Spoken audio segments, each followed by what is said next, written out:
Wag lids, need to tell you about our Patreon. You need to sign up. It is the best Patreon in the game. Starting at just £3 a month, you can get access to the entire back catalogue of Patreon content. You get an extra episode every single week. You also get early access to these public episodes, and you get access to the Patreon specials that we put one out every single month of. And the entire back catalogue of those specials includes... We've got all the lock-ins with Ishan, Stephen Tries, Jamie Hutchinson, Johnny Bongo. They're now legendary, and there's more to come. We've got the Last Dance, the Roast of Adam and Dan, the Food Challenge, the Footy Challenge. When we went to Lorette de Mar, and it just became an absolute mess of a rugby league special. They're legendary. And next year, we've already got Amsterdam and Nashville booked. We've got a restaurant special coming soon that's going to blow everything away. We've got another lock-in coming very soon. Go to patreon.com/haveawordpod. Sign up for £3 a month or £5 a month or £10 a month. Get yourself access to all that bonus content and become a proper member of the team. Stop being a pube. And you get to watch this 48 hours early. Yeah. Get on me. Go ahead. Put my knob in your mouth.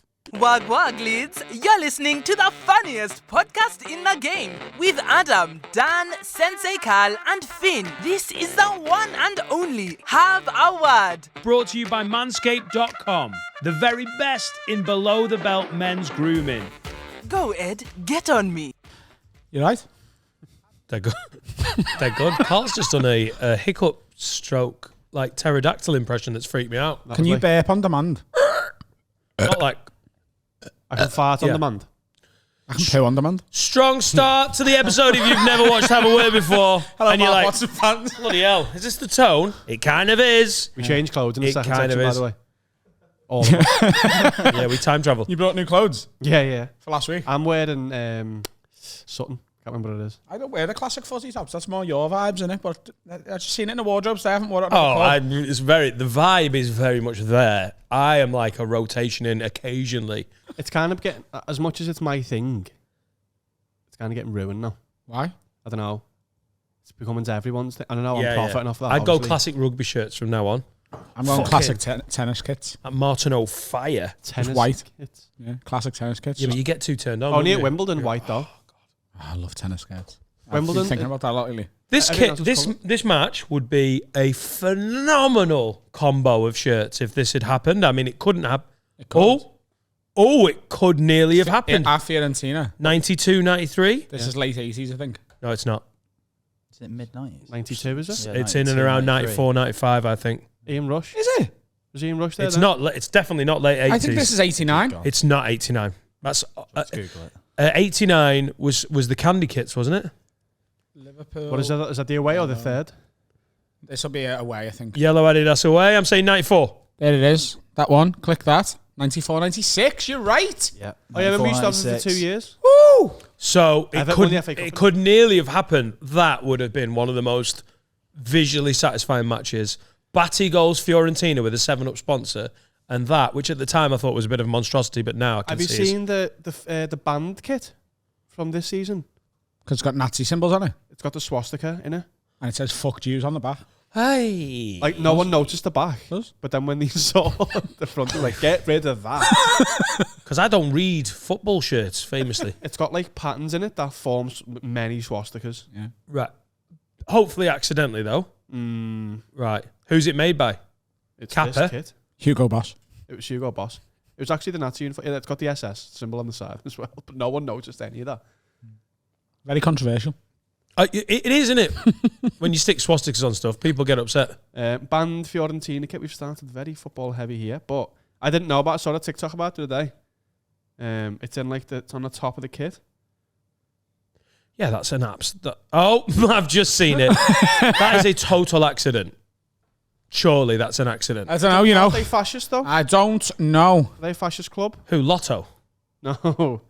Fiorentina. Yeah, I know It's Lazio. Italy, innit? Lazio are, aren't they? It's Italy. Yeah. Worth All a a bit grand. fucking Nazi-ish, mate. It's Italy. Deep down. Because there's a lot of Nazi shirt collectors. Carl. I've been doing comedy again. Been doing stand-up comedy. Back in the game. New material. Oh, right. But An hour. But you have been doing...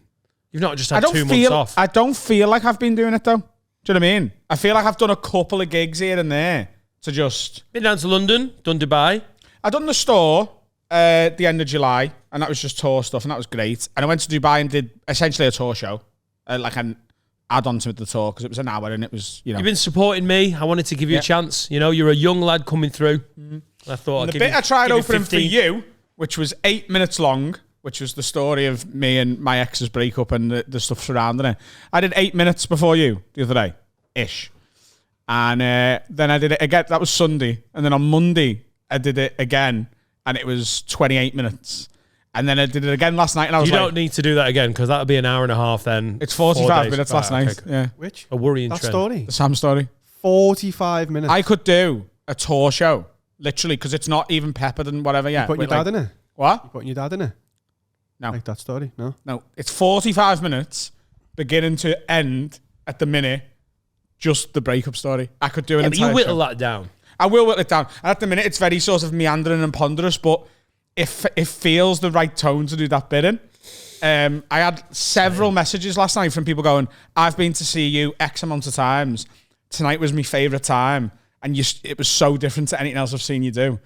And yeah, I'm trying to get it ready for the arena show, but I don't know whether the cadence of it is going to suit 8,000 people. Hello, everyone. Tell you who's a bitch.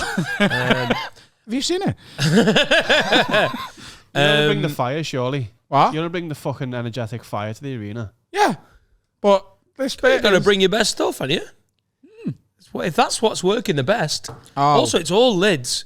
The arena show is going to be all our lot. They're very invested in that story.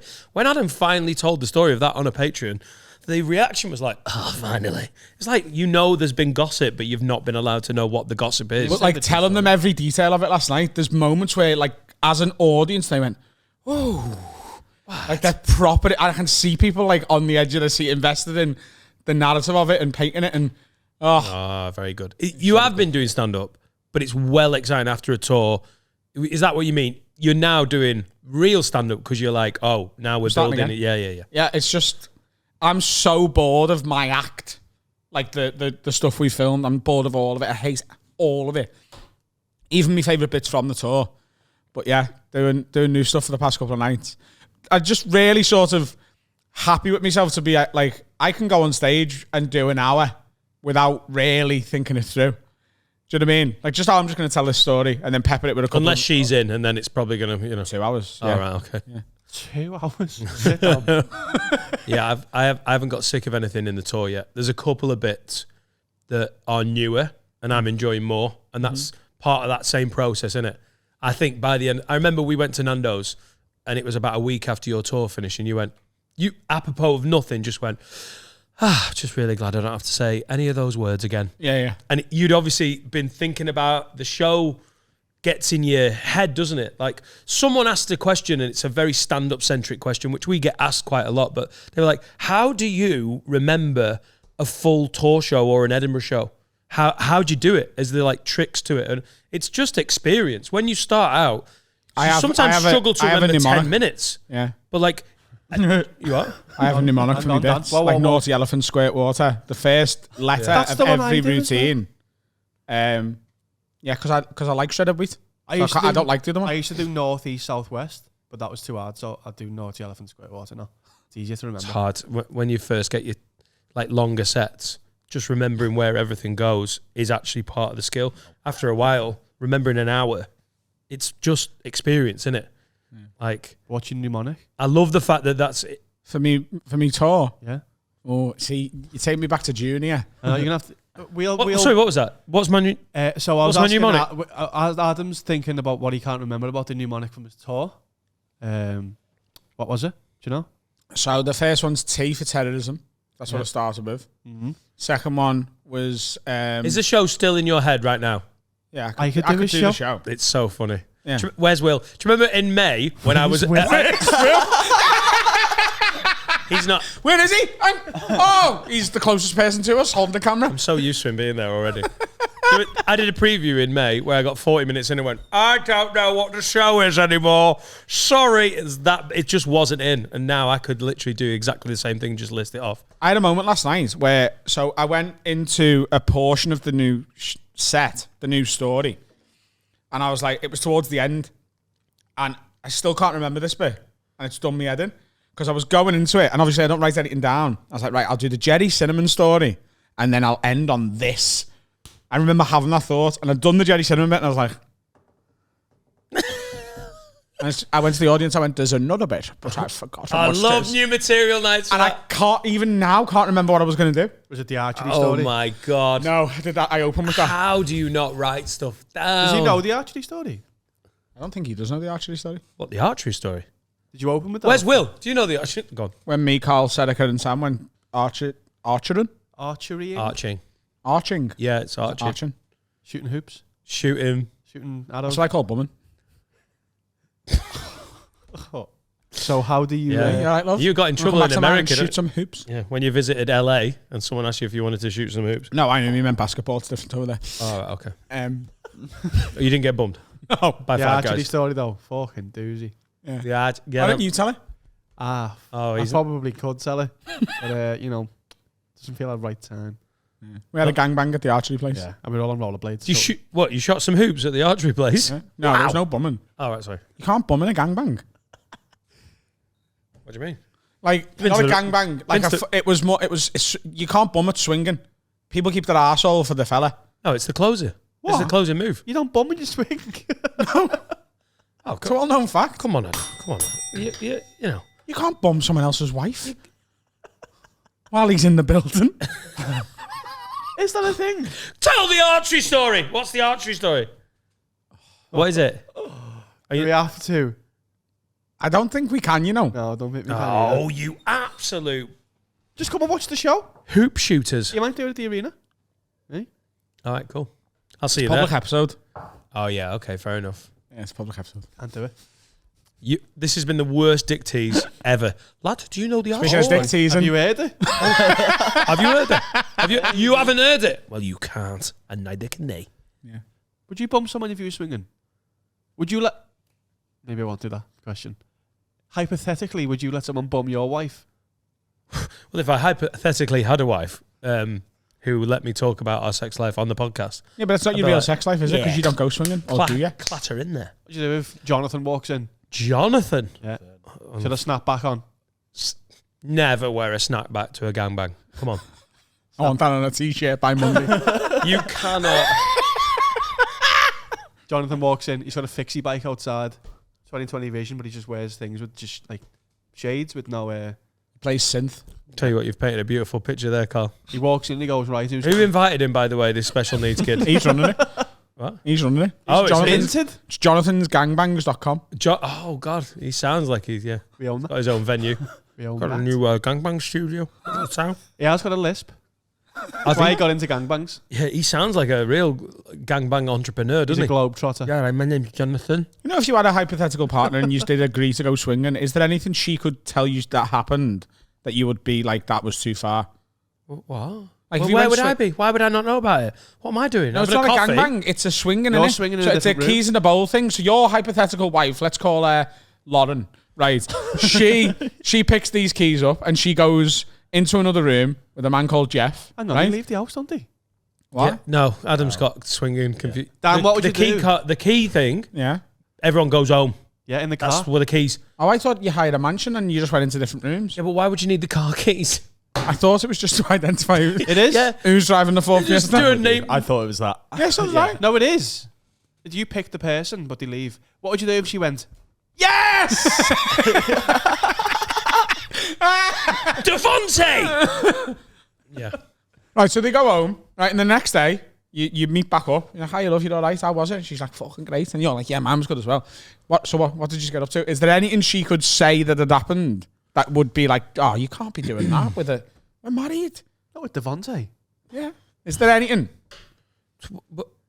So, we are now swingers. Yeah. Me and this imaginary woman Lauren. who feels so alien to me, the whole concept Brunette. of being married to... She's a brunette. Yeah. Weird. Yeah. What is she, like, 33? Yeah. Yeah, weird. My wife's 36. Beautiful as well. Oh, that was too far, wasn't it? Why? Because of the game we're playing. Aren't we talking about your wife? Not bad. Right. So I can't believe you didn't get what was going on. Never mind.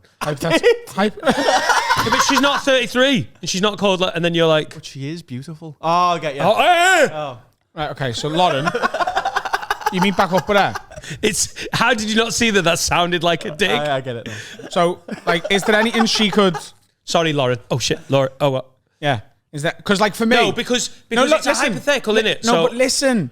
Like, for me, I don't think I could deal with going swinging, right? But if I was talked into it, there'd definitely be lines. If she come back and told me she had a tongue up a man's arsehole, I'm never talking to her again. Leave the house. It's going to be a difficult first kiss afterwards, isn't it? Yeah. Oh, I'm really annoyed at you, but I don't go to sleep angry. No tongues, Lauren. Like, you're asking me to project forward. If you're genuinely into swinging to the point where you're like, you're going off banging someone and I'm going off banging someone, it would be really weird to then start setting like really stringent rules. Like, I have very strict rules about what you're allowed to do when you're off in an Audi fucking whatever getting banged. Like A4. Like A4. Do they fuck in the car? They don't go to each other's houses? I think they go to each other's houses, yeah. you I if you think want? I prefer the swinging when you're all there together, you know? That's a gangbang. No, it's swinging in a different room and all. That's what I thought the keys in the bowl was. Right. I think that Is there any small talk at the start of a swinging gangbang thing? You know, 'cause Does anyone get a guitar out? Jonathan. Yeah. Finn. Should book Finn for a gangbang. I'm cheap. I don't want to shag anyone anyway. I just want to play Yeah, music. I think any ass play either way. I mean, No, I wouldn't mind them getting like her fingers dirty, but I just don't want her tongue up a man's bum. Just it's where you live your life, mate. No, I want to do the swinging when we're all in the same. You know, in a big house. You know, like when someone comes over to like fix the boiler or service the boiler, and you get to just sort of pretend you're watching and go, "Yeah, good job, that." Like, I don't really know what's going on. Yeah, I just like to. Yeah, and that's all. I couldn't be a cook. Just be in there. Yeah, Cookhold, not like a chef. I couldn't do that. You don't want to case the gangbang. I don't think you are a cook if you're getting noshed off at the same time. Think about that. All right. Speaking of cooks in mansions, I'm really Wait, it absolutely deserves it. I'm so glad you swerved us out of there. I felt like we were like, what are we on about? Yeah. We're looking at hiring a mansion for New Year's Eve, aren't we? And having a big party. I'll bring my keys.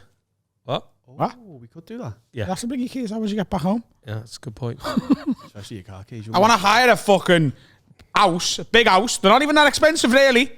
And you have a big party with your mates, and you're all secluded. It's great. In the middle of nowhere. No one can hear you. Chester. Just that. If I don't go, I'll be able to hear the music. And we want to from get a my chef house. in and a couple of bartenders and just have a really high class New Year's party. What is going on? So I thought it was just us renting an Airbnb, not a B&B, an Airbnb. No. But But housepartysolutions.co.uk. Really? It's owned by jonathansgangbangs.com. It's a Welcome everyone. I'm wearing my best snapback. Yeah. It's going to be great. I've put I'm plastic getting on fireworks, but I'm not getting someone to do the fireworks. I'm going to do them. Oh. Right. No, I'm doing the fireworks. You're not meant to approach a lit one, you know that? What? You're not meant to reapproach a lit You one. go and light it and then you stand back. But if it doesn't go off, what would you do? What? If that firework didn't go off, what would Throw you do? water on it from a distance. Piss on it. Piss it! No, you meant to have a bucket of piss. Everyone using Adam's dick like a fire hose. Control. Sounds good. Can I just a few concerns? Yeah. Yeah, you and your mates in a mansion. You're one of our mates? Yeah, I'm not worried about me damaging the deposit. Although I do get silly Don't touch the drunk. deposit then? What's No, the my mates are quite deposit? civilised, you know, and especially if I make them all wear black tie. Right. Yeah. Cool. Black tie fireworks. It's good that you've not changed. Just a lad from Dovey hiring mansions, black tie fireworks with a staff. Sing! I want another gin and tonic. You lazy cunt! Sing. That's burning. Someone grab my dick and put it out. May all. Do you sing that? I actually don't know the words. What other concerns have you got? Losing the deposit is the main one. I think we'll be fine. The deposit's What is the 50 deposit? quid. What? You don't know what the deposit is, do you? I don't think there is one. I think you just pay a fee. 10% probably. Yeah. Right. 60 grand. Wow. Yeah. Wow. Let me sound. Yeah. Any dietary requests? Because we're having a roast dinner banquet. Roast dinner banquet. Yeah, it's going to be like he's going to cook a pig, a chicken. There's no nachos. Right. Any other animals? Just while we're, spending... A lamb's leg or two. I honestly thought you nearly said llama. A fucking llama. A lion. It's near Chester Zoo. Sing Sing's breaking in. Get ourselves... Hey, lads, buffets with fucking lamb. Lazy. Have you tried tiger? I want it to look like a big thing where like you've got to pass me the roast potatoes and I take me on and I pass them on. Do you know what I mean? Like You want it to be a Gatsby party? Do you know what I mean? Like, yeah, I'll take the spuds there, kid. I'll have 8 of them. And there you go, Carl. You'll go, lad. 8? Carl's sitting there. 8 potatoes? Yeah. I love a roasty, me. Oh, yeah. We've all... New Year's Eve isn't the same without roast potatoes, is it? No, this is Can like I just go 7 somewhere o'clock. and take drugs and dance? This is like 7 o'clock. Yeah. The frivolity kicks off at 9 p.m. Yeah. And not a minute sooner. Sing Sing! Get the itinerary! Lad, 9 p.m. frivolity. You're going to have to finish up on those taters. Yeah. I can't, You mate. can't eat potatoes while you're being frivolous. Well, let's slow you down. What's the lead? It's starchy. You're going to finish your potatoes by what, 8:30? Yeah, then you get half an hour lead up time to I your... think we have the banquet is at 6 and the cheese is at 8. Frivolity at 9. Finger fucking at 10. Come on, guys. It's been printed up and put around the mansion. How many people? How many covers? 28. 28. How many have said yes? 4. But The others are getting back to me today. So it started strong here. It's me, you, Steve, and Carl at the minute. Oh, shit. We're going to have to invite Lauren. It's just a lock-in. Oh, we should have a food lock-in. I know we've done a food challenge, but a food, like a mukbang, that'd be great. That. What? A mukbang? That's what they're called. A mukbang? Mukbang. We've talked about this. Yeah, we've talked about everything, Finn. Yeah. Where we all eat. Yeah, we're going to do it for Christmas, aren't we? I'm going to cook Christmas dinner. yeah. Yes. Yeah. Can't wait to see that itinerary. Presents at 4. Oh, lad, they didn't turn up. Pigs in blankets at fucking 8. They turned up. Frivolity at 8:30. Yeah. I'm looking forward to it all. It's going to be fucking sick. All right, well, cool. Well, I'm in, but I can't stay. I don't want to, I'm not coming for all. I just want to come for a party. I think that's everyone, to be honest. Everyone else in the group. There's a lot more than 4 that I've got back. Because you wanted to do a bit of a stay over for a few days. Yeah, I think we'll probably have to hire it overnight for that night anyway. Right. So anyone who wants to stay that night is it's going to be an option. Now, just because this is how it's been sort of brought up, we've talked about swinging parties, keys in bowls, cook, getting noshed off, and then you went, I'm having a big party. Yeah. This is not that, is it? I don't want to fuck any of your wives. Oh, cool. How many have you got? No, I mean, right. she's your common law wife. She is. What is that? Been together over 10 years, not married. Oh, have we got lawful things? Have we got things? Yes. Yeah. Have we? Yeah. Yeah. We got tax break? No. Oh, I'm gonna ask them. I think there is a tax break, yeah. I think Not for common law wife. No. No? No. Thanks for that accountant, Adam. So what do I get then? Basically, if you owned the house, just you, and you split up, she would be entitled to claim part of it. Yeah. Fucking, I know she... Even though you're not. Do you married. own the house half and half, 50-50, straight down the line? We own it as a couple. So 50% each. No, so there's 2 different ways of doing it. Carl and Seneca Limited owns it. They're just directors of the company. I don't know how it is, but there's 2. There's either a percentage where you can 60-40, 50-50, or you can own it as a couple. I sorted it with Sam. Shout out Sam Hickson. Shout out Sam Hickson. So glad you said a surname there, mate. Shout out Sam. I'm on your side. Hickson. I did a module. Hickson, actually. Sorry. But we own it as a couple. I don't really understand it. I just signed the thing. Oh, that's always a good technique, isn't it? Yeah. Watch this. That's how I sign everything. Terms and conditions. You've read terms and conditions before? Never in my fucking life. We should do something where we put something mad in terms and conditions and get everyone to sign up and rob them all blind. Yeah, because that wouldn't be suspicious. We've got a contract here from the Have a Word podcast. No, when you go on our website and you accept cookies, you also accept to give us 10 grand of your wage every year. Cool. Visit www.haveawordpod.com. Don't read the terms and conditions. Have you got any ideas for the party? Because obviously we're going to have food, we're going to have nice drinks, because we're going to get some mixologists in. I think fire breathers always go down well. What have they got? Fireworks? Can't have two lots of fire in the same night. Too much fire. Magic. What? Magic. Magic. Oh, MDMA. Yeah. Yeah. Murder mystery where we all play along and we're all part of the. That'd be so good, You wouldn't know how good that would be as a special. That'd be a good Patreon special on New Year's Eve. I think what I want to do is just get drunk and a DJ, live music. Both at the same time as a DJ. Adam, have you just got out of prison? Music, I want to dance again. And lazies who nosh me? Not your wives, pigs. Can we do a murder mystery special? Yeah, can we just sort this fucking party? I wasn't calling you wives pigs, by the way. No, I know you weren't. If anything, I think they're too attractive and I might fall in love with them. She is beautiful. Lauren. Yeah, I think music, great shout. Yeah. I don't think murder mystery. I was being a dick, and then Steve was like, "Yeah, good." But it would be a very good Patreon special. I know that's an aside. Yeah. Because we're doing classy, do we go with like more acoustic stuff like we normally would, or do I get like a jazz quartet? Yeah. Quartet or okay. Barbershop quartet. If you get classic, no. Get our haircut. If you All four of us. You can't. yeah, but if it's a big night, I do my pubes. Do you? Yeah. You're going to barber to do your pubes. You get the Yes, you apprentice to do can. that. You've got fucking ROWE money. Cut his pubes, lad. I'm into it. I'm into it. I think I'm seeing black tie. I'm seeing roasted animals, deer, llama, lions, tigers, bears. Oh my, a lot, right? It's exciting. It's a high class affair. Do we need classical music? No, I think we need jazz and some scatting. No, I think we need.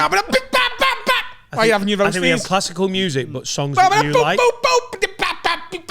No, I think- Can say to me, you know. No, scatting classics. Like scat like Barbie Girl or something. Go. He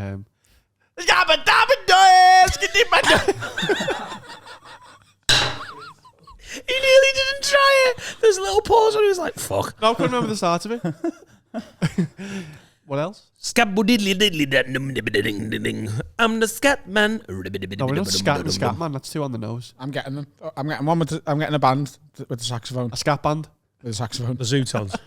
No. I know the lady Zootons. from the Zootons. We could get the Zootons. Do you actually know her? Yeah, she used to gig. We've now got loads Mel in the B's mag. email address. We could get the Spice Girls to get the band back together. That'd be fantastic, actually. We Right. can talk them into that. Mel B is actually. We're trying to hunt her for things. She's in on it, like. So one of us was working with Mel B last night. Yeah. Yeah. And now we're trying to poach her. Like an egg. Poacher. Leave the Spice Girls. Come to have. I think she'll be all right. Don't they all hate each other now, anyway? No.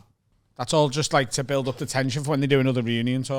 And everyone's like, well, I didn't think this was coming. It's all just a PR stunt. Victoria's never doing it, though, is she? No. Well, Victoria's gone. that's what yeah, but then she walks out. Ah. Yeah. Oh. She's worth a lot of money, isn't she? Why does she need to go back in? Because Well, why over wouldn't the you want to go and game. have fun with your friends from the 90s? Because they've all done your head in. No, but like, you just, you know, you let bygones be bygones and you sing your fucking hits. The Spice Girls, by the way. You trying to get them back together? Yeah. You know, a few years ago when I was with, it was back when I was with Jade and she hated the fact that I hated that I like cheesy music. And I booked 2 tickets to see the Spice Girls via Viagogo. Paid through the nose for them. Via Viagogo? Yeah. And she wouldn't come with me. And no one had come with me. And I think you were in Japan. Yeah, I was going to go, but I was away. Yeah. And I had to sell me Spice Girls tickets because I didn't want to go on my own. It would have been Because you can be a 30-year-old man who goes to the Spice Girls with his friend. You can't be a 30-year-old man who goes to the Spice Girls on his own. No. Fact. Who are the artists where you can't even go? I've been to Kylie with my ex-girlfriend. That's not one I could be like, lad, she's let me down. Carl, you coming, Kylie? I don't know, you know. I'd go Kylie with you. Yeah. No. I would go to Kylie with you. Yeah, she's with got ram, bells yeah. on. Do you know how much that means to me? You having a laugh? That you'd come to Kylie with me. I don't think there's any artist you could say, apart from like goths, that I wouldn't go with you. Ah, the goths. Enter Shikari. We saw them at Leeds by accident, and they were the worst thing I've ever watched. Yeah, but I'm talking. Yeah, there's loads Seen of them by bands that I accident. don't know who I'm not asked about, but I'm talking. Who can't you go to on your own? Share. You can't. You Oh, and me lad. can't go to share. I would. Are you Oh having my a fucking bubble? Do you believe? Lad, go off. She's got rammers. Right. Do you believe in love? After love. Oh, come on. I need other ones. We're only there for that one, though. You can go to Christine Aguilera on your own. Not on my own, but I'd go with either of you. Yeah, go off. Dirty. Dua Lipa. Oh, I'd go there on my own. I'm not asked. I'd have to go there. I'd have to go there with someone to stop me. Many bumholes. Who's a really? Before. I don't think there's anyone I wouldn't go and see if you wanted to go and see them. Be quite happy to just go. Try it out. Apart from like the goth ones. Yeah. Right. It's just not music. It's just noise. Sounds like they're throwing frying pans down the stairs. Right. Yeah, just screaming. System of a Down. I'd love to take you to System of a Down. That'd be fucking great. Don't even know what that is. System of a Down. Chop suey. It's just a menu. What? You've seen sweet and sour chicken, please. They'll have heard it. They must have heard All it. of them. I mean, that's good. That's good. My Chemical Romance. I'd go and see them on my own. Yeah, they'd be rammers. Yeah. The Kings of the Goths. No, they're emo. Oh, sorry. But also Yeah. soft That's goth. like getting Chinese and Japanese people mixed up. They're very upset when you do Yeah. that. The soft goth.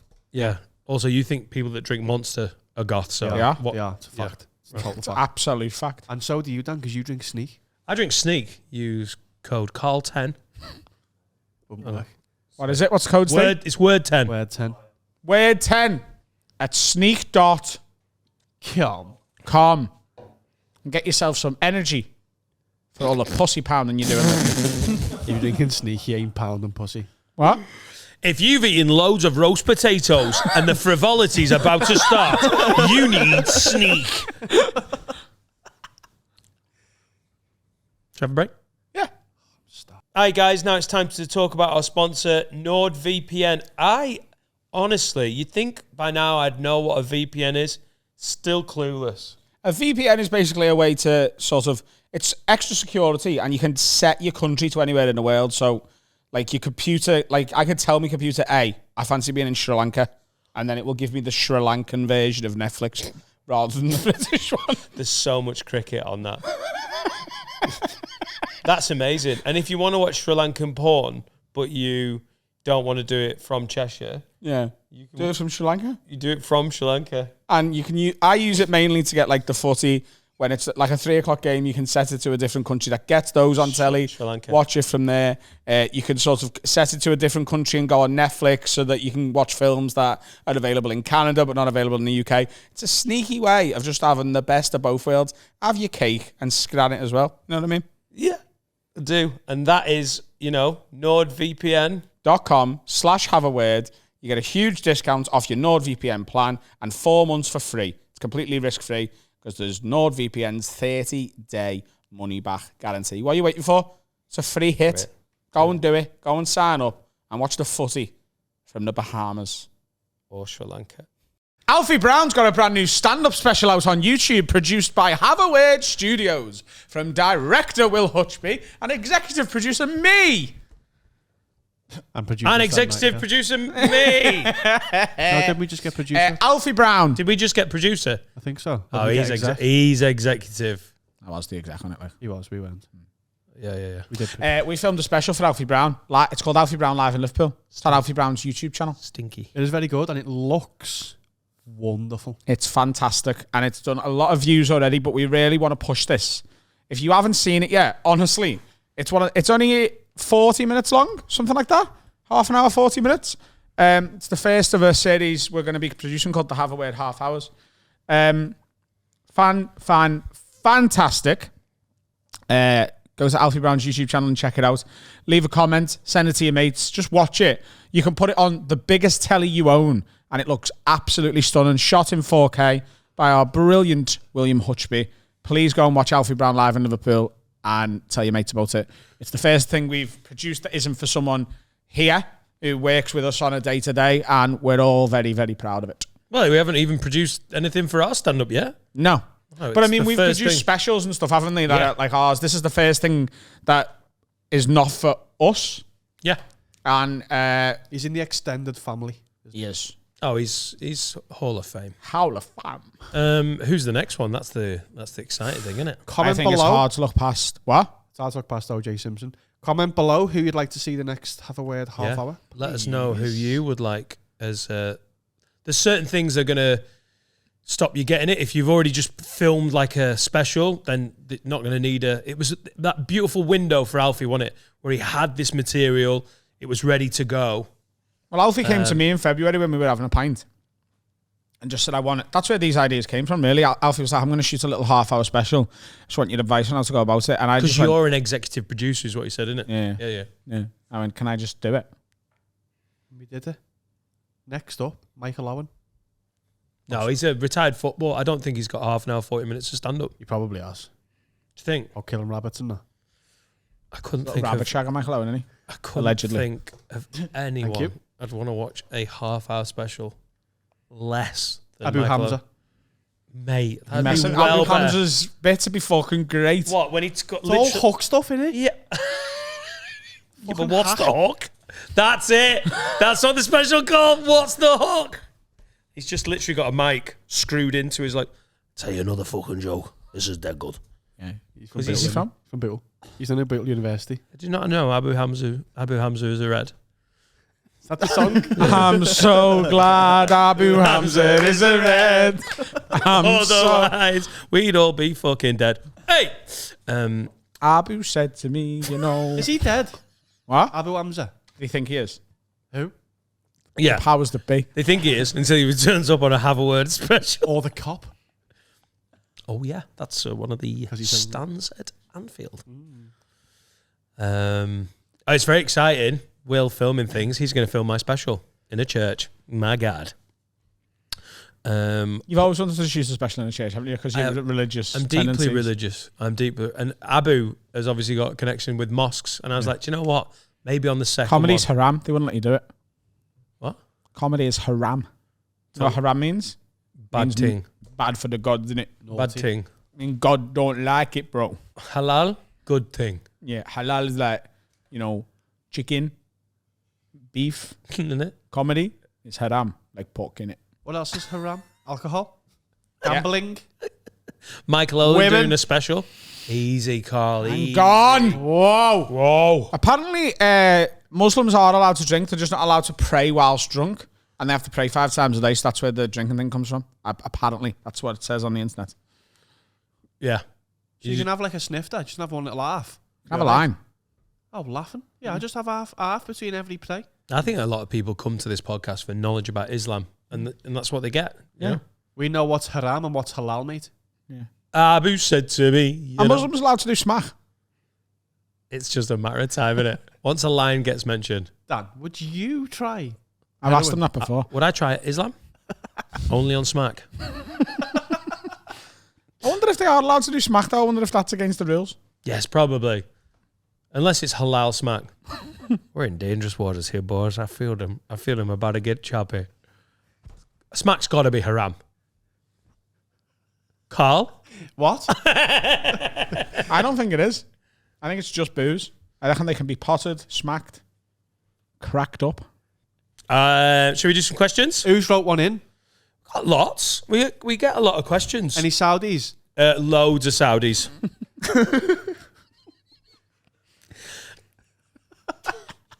What are we trying to do? Everything's going so well. Do you like your new studio? Do you want to keep it? Paul McCauley says, Wag Wag Lids. Macca. Yeah, or Macca. Paul McCauley. It's famously, if you say Macca, everyone thinks It's a of lovely name, that's a Paul say. McCauley. Paul McCauley. It's like one word. Paul McCauley. That's when Macaulay Culkin has too much drugs and he's passed out. Paul McCauley. That's what they say. Paul McCauley. Look at him. I'm telling you right now. Fucked again. I'll tell you right now, that was too far. Wag Wag Lids was reminiscing with the family, and we got into talking about our earliest memories and whether they were good or bad. My earliest memory was being in a soft play in Butlins when I was about 3 and getting launched down a slide by some fat older kid and nearly breaking my neck. So obviously it's a bad one. Was just wondering, what are your earliest ever memories or earliest memories that you remember being really good or really shit or terrifying? Cheers, Lids. Falling That's off a from Paul. lilo in Gran Canaria. As a child. Not like That was last week. Because he banged his head really hard and he's lost all his How memory. old were you? 4 In the sea or in the pool? in a pool, but in the deep end though. Oh. And I fell off and I panicked and my auntie Sue come and put me back on it and then it was fine. You stayed in the water? I did. That's lovely. I just got back on the ladder. Constant panic attack having little kids around fucking swimming pools. It was when we were there in Mallorca in April, just watching Jack not know where the danger was. Laura never relaxed the whole time. That is having a swimming pool in your back garden. I don't know how people do it. It must, in America where they've all got it, it must be so fucking stressful if you've got little kids. That is my worst nightmare. Just going, where's the baby? Fuck! Awful. You swimming? Oh no, I've got a slightly earlier memory, but I've told you about it before, and it's a confabulated memory. When I thought the baddies from Home Alone 3 were showing us around our house. You won the Olympics in 1938. And Hitler was in the stand and you were like, fuck you, Hitler. He beat Jesse Owens in the race, but yeah. no one saw it. Fuck you, Jesse. I've got a memory of being in Florida when I was 5. We were staying in a chalet, and Joe, like the insane storms digger. Yeah. We caught him one of them in the car, and we couldn't recognise the chalet because it was the first day, so we didn't know where we were staying, and we just kept driving the block for like half an hour trying to find out where we were staying. I remember just getting dead scared, thinking like, I'm never going to live anywhere ever again. Where was this? Florida. And then someone recognised like a hose. Storm in Florida. Not like a piss, like during rains right, yeah. for like an hour. We couldn't find the house. I was like scared, thinking, oh, we live in this car now. And then someone recognised the hose pipe, and we found the house, and it was like, you know, when you're little, like the most insane relief from the stupidest things. I love kids' perception of time is so bananas, isn't it? You're in a car for half an hour, like, that's it. My life's different now. I live in a car. I can't even conceive of what life was like 35 minutes ago. How long will this continue? Maybe another 10 minutes, Carl. But I've got quite a poor I always think when I look back, my memories are like me looking at a picture. Yeah. And I'm in the picture, but I'm not. I'm just looking at a picture, but I think that's a memory. Right, I know what you mean. I know what you mean. Like watching a video of myself when I was a kid. In my head, I'm like, I remember that, but I don't. I remember watching the video. I think I remember pooing my pants. During the war. During the war. Bomb dropped. When the first bombs dropped. You're like, what? I was playing Xbox. It's confabulated, that. That might be confabulated. Yeah, the Xbox wasn't out until like the late 2000s. Oh, yeah. Late 2000s? Cut it out. Cut it out. Cut that out. Too far. It's too far. Microsoft all over us. Do you not remember from houses? I suppose it's a bit different because we moved houses. So, like, if I want to try and remember as early, I have to remember the house. We used to live on a place called Ribble Bank in Penwitham, which is near the bank of the Ribble. It's not complicated, but that's the first house I can remember, and that's how I get my earliest memories. There was a power station down by the river that got demolished, I suppose. But obviously I was too young to have that explained to me. So one of my earliest memories is just sitting in the back room at Ribble Bank, and then there was an earthquake. There was literally the whole house was fucking going. It was the most mental thing ever. And they were like, it's fine. Power station's being demolished. Loads of rubble on Ribble Bank. It was actually, and after that it was called Rubble Bank. They changed its name. Quite a rumble. Rumble calls a rubble on a ribble. It's just absolute fire sometimes. I also found a dead rat on Ribble Bank. Fucking hell, it's all going off on the Ribble Bank. These are my earliest memories. Someone giving a fucking like a bit of birthday cake to Donald Hurd at what might have been my 3rd or 4th birthday party. Hang on, there's someone your age called Donald Hurd. Yeah. The Hurds. Yeah, Amy Hurd and Donald Hurd. I went to primary school with them. Donald. Oh, I thought Donald Hurd was like a celebrity I hadn't heard of. Why would he be at my 3rd or 4th birthday party? Because the 80s were dead paedophilic and rapey. Yeah, we had Jimmy Savile. But you said Donald Hurd like it was a known name. Yeah. You said, I remember someone giving something to Donald Hurd. I'm sorry. When we do Cardinal Heenan Memory Lane, you do all sorts of fucking names. We don't name anyone because they're all murderers. Yeah, that's true. Keep that name in your fucking mouth. Donald Hurd. I found a rat on the grid and just went, look at that. Picked it up, just walked home. Oh, you absolute weirdo. Walked in. This must have been about 3. I knew not to touch rats from an early age because we had loads in the back garden. Dovey was festering. There was loads of rats. I'm not even messing. Even in the swimming pool? We didn't have a swimming pool. Oh, right, yeah. I had a rope swing hanging from the tree, though, with a tyre on it.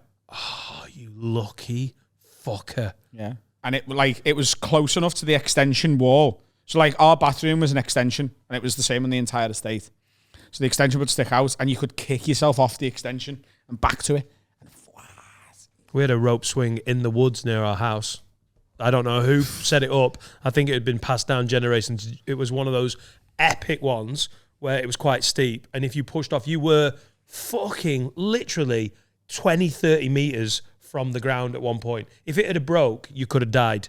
I was like, yeah, let's get down the woods and definitely swing on that shit. We didn't go to the woods. No. Why? You don't know. Because you went down to the woods, you got a big surprise. Yeah. There's loads of bears having a picnic. Is there? Gay guys. Loads of fat gays. Loads of fat gay Calm. people having a picnic. Have you bought lemon meringue, Steve? Yeah, I have. Donald Head there as well. Let's shoot some hoops. From before. Shag each other up the ass. No, playing basketball. Gay guys. Big fat hairy gay guys can play basketball, Carl. Grow up. It's the 90s. And one day, there'll be an Xbox, but not for at least 10 years.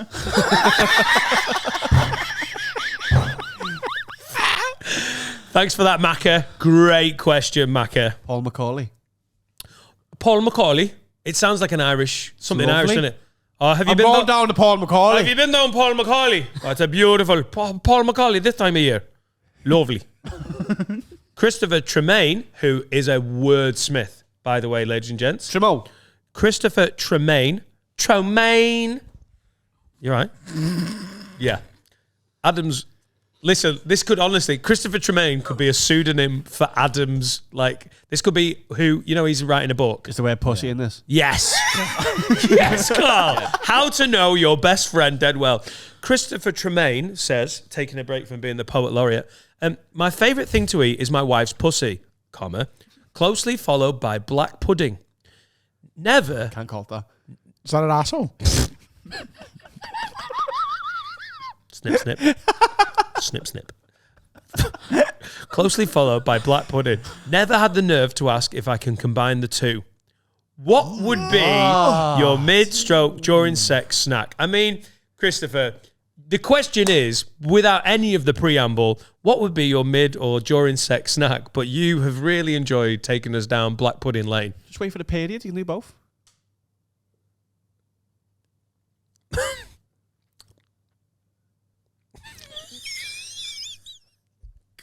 God.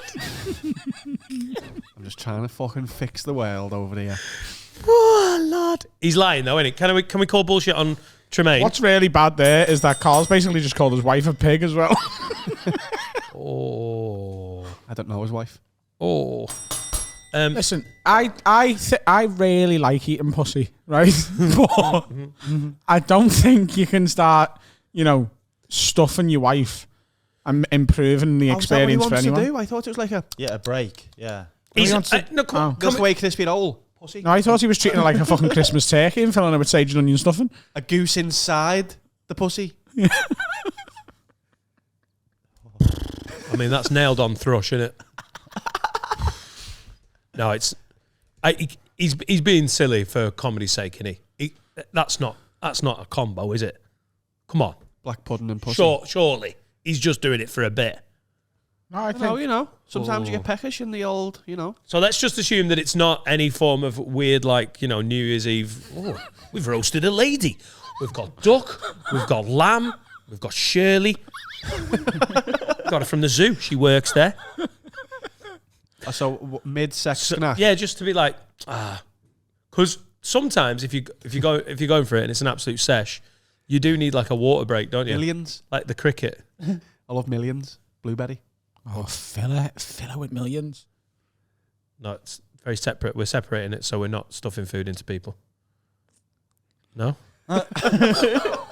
You can do whatever you want. Just want it to be like one of them things that Play your own game. that you get bubblegum out. Just put 20p into me girlfriend. Twist that round. God, I can't even catch them all.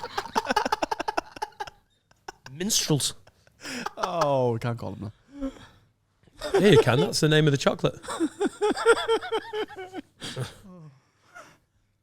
Do you know what I mean, though? Sometimes a bit of do you ever bonk for long enough that you need a water break? Look at Finn nodding. Yeah. Water breaks. That's That's not uncommon if it's a summer one. Yeah. But like a food. Carl, I need to stop for water. It's fucking February. No, it's Grow like the up. Premier League, innit? They get a water break in the summer, not in the winter. All right. If you're fucking in Qatar, you want some Evian on hand. Yeah, it's true. Have you ever had a girl spit water back into your mouth? Oh, I love it. Oh, mate. I love it so much. She's like, oh my God, I need a drink. And you're like, a bit of that. That's great fun. I forgot that that's a thing. Adam's horny. I am. I am. I am. I love it. I don't know why I said it like that. I love it. I'm not into food with sex. I don't Right. think. I've never. Oh, have I ever done Have it? you never covered Serica in cream and licked it dry? I'm not really into food. in sex. Have you never, like, you know, bit of double cream? I'm just not bit of into- Elmia? I don't know. I just like. Well, what are the traditional ones? Like squirty cream. Double cream. Not whipped cream. Pour it. They go all over the bed. Cream? I prefer custard. Fuck it off. Ambrosia all over How it. British are you? Hot custard. Yeah. Oh, fucking hell. I like crumble, but No, yeah. I don't know. It's just I don't know. I'm not into food. Maybe I've never tried it I'd properly. started squirty cream. Yeah, that's not really a food, though, is it? Yeah, it is. It's something you eat with your mouth and digest. It's 100% a food. That is a food. Is there any like proper food, like a solid? Then you can add into sex. What, chicken Strawberries. nuggets? I think Strawberries strawberries and cream. I have dipped a strawberry into a pom-pom before and it's fantastic. They complement each other really well. When? What? When? Come on. With an When? ex-girlfriend? I Right. won't tell you which one because Were you doing? Was it during Wimbledon? Because strawberries and cream and a tennis outfit with fucking the tennis on. you're literally describing me dream night, but no, it wasn't. Right. We just tried a bit of food. It was just squirty cream, bit of strawberries. Just popped it in. I was like, oh, okay. Go ahead, girl. Did she pop it in you and then go? Oh, No. no. You don't want bumhole on your strawberries. That's a fact. Adam Rowe bumhole on your strawberries. There's not many worse substances on planet Earth that you want one on your strawberberries. One I'd rather on have you, battery acid. And on now my my hey, look, imagine Adam legs in the air. My turn.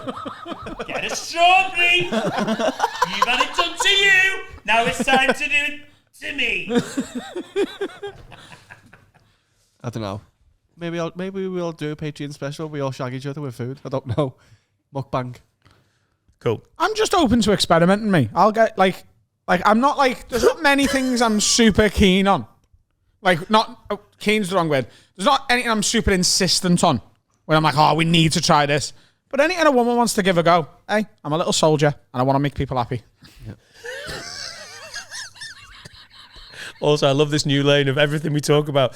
Maybe we could do a Patreon special about it. Stuffing strawberries up each other's bumholes. I don't know. Maybe I'm not into it, but if I can monetize it and put it on our page, you know guys, if you see the strawberries up a bumhole special, you know we've defo run out of ideas for Patreon specials. Yeah, that's us jumping the shark there, isn't it? Sign up at patreon.com. Matthew's come for strawberries. Sorry, guys, I could only get raspberries. You met Matthew? That's not Matthew's voice in any way, shape, or form. Sounded more like fucking Luis Ogola. He's just a scouse lad. Bit of advice. I massively disagree. One bit of advice, and then we've got a break because our guest is here. Will's lost it. Apparently, I can't hear Matthew's voice. Apparently, he's like, lad, you're right. My name's Matthew. I'm good with tech. Yeah, that's definitely the Matthew I've met. I'll get him on right now. I'm doing that again. Max Rutherford says, now this is an update from a previous episode. Max Rutherford Used to work in size. Oh, he did, and he left. he got a job at a golf club. Do you remember this one? Oh, no, it's a different Max, I And think. it's I was just on with your batty of colleagues big to give king. them fucking king shit. Yeah. yeah. No, what? It was like I'm the assert boss. yourself. Yeah. Yeah, he wanted to assert himself at Have a a Tory lion. golf Yeah. club. Have a I lion. told him to And take a that- lion. Yeah. Take a lion. Yeah. It was one of the better bits of advice. And then cook it. Has he done Just it? Put it in the oven. 200. You want 180 for a lion. Ooh. Slow cook it. In the main oven. And wag. Sorry, that's the worst joke ever. No, I actually really like that. It was good. No, it was good. Well done. Cut it Words. out. Cut it out. Max Rutherford says, Wag Wag Lids. Max from the golf club here, or formerly from the golf club. Now, just been made redundant from the money grabbing, money laundering Tory cunts, allegedly, that I work for. Having had you lids tell me what to do when I get to the club, lion handgun on first tee. He's just put it in brackets just to sum up the advice we gave him. Tom's got a gun as well. Gun in one hand. Like, playing golf today, lads. Yeah. You're all right. I need your help to fuck with them now I'm gone. Unless you work for these cunts, you didn't hear anything. See you in December, lids, at the live show. Big love from Max from the golf club. Simple solution. Just let the lion loose on the golf course now you've left.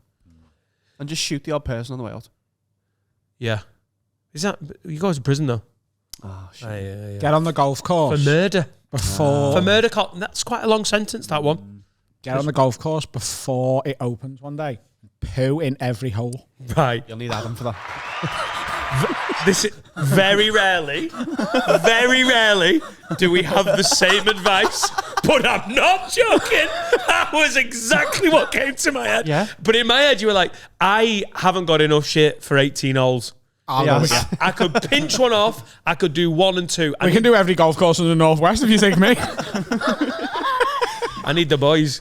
Max, we'll all come down. Just get all We'll your mates bring to Adam. send you He's a the poo. whole back 9. We've got normal humans with normal bowels. We'll do the front 9. Pooing in golf courses special. Yes. Lads, I'm not sure about this. Get that strawberry out your arse. We're going down the golf course. Yeah, poo in every hole. Poo in every hole. Or collect some poo over a period of days and then... Do that. That's worse. No, it's not. Nobody What are you needs- doing, Max? Just picking up poo. No, your own poo. You only need 19 days then. Right. Or if you like me, you need like 3. 19. Am I biting? You nearly did. I nearly bit. You kind of nibbled on it. Had a little nibble. Thought you're being special. I think that's literally Yeah, poo in all the holes. hole in one on that advice. Shove it in, but like some kind of stick as well. So like it's all over the gaff because you could probably scoop it out if it's easy. Plunge it in. They won't know until the ball's just- in and they pick the ball out and it's covered in shite. If you just plop in the hole, they're going to go, oh, well done, Trevor. Imagine how gutted you'd be with that hole in one. Great pot there. Thanks, guys. Looks like my handicap's not too bad today. Oh, God. Could dilute it. Dilute it. That'd be even worse. Oh, yeah. Make it a mush. Make a little squash, like shit squash. No? Wow, Finn. I like it. There's a No, reason. you want it to be as lumpy as possible. There's a reason you've not had a mic. Okay. Oh. You don't need to Totally dilute. not asked. You don't- Okay, you don't- cool. Take it off me. You Not don't need asked. to dilute Adam's plop. Just get a fucking spade and just tap on loads of holes in the greens. That's good as well, Carl, yeah. Or murder everyone. Set fire And to the then- clubhouse. Shit in the holes. Set fire to the clubhouse and then at their funerals, poo on their caskets. I'm just giving options. Stuff. Let's have a break Landmines. and get Mark Watson in. And let's get changed. Oh, I fancy a change. Yeah, should we get changed? Let's subtly change the backdrop as well. The lighting. I'm going to put a green. Mark Watson was in last week, so we've already recorded with him. Yeah, that's the bit. What's happening, lads? Manscaped have sent us a new advert read through, and it's because the soccer season has started. We love soccer. And they want us to basically do this. They've sent us a script, so Dan's going to read it out. Can't miss that. Don't wait till your trouser devils are more disorderly than Man United. This season, bring your below the waist to the top of the table with Manscaped. Use the Lawnmower 4.0 to show off your Modric level ball skills and ensure your member will look good.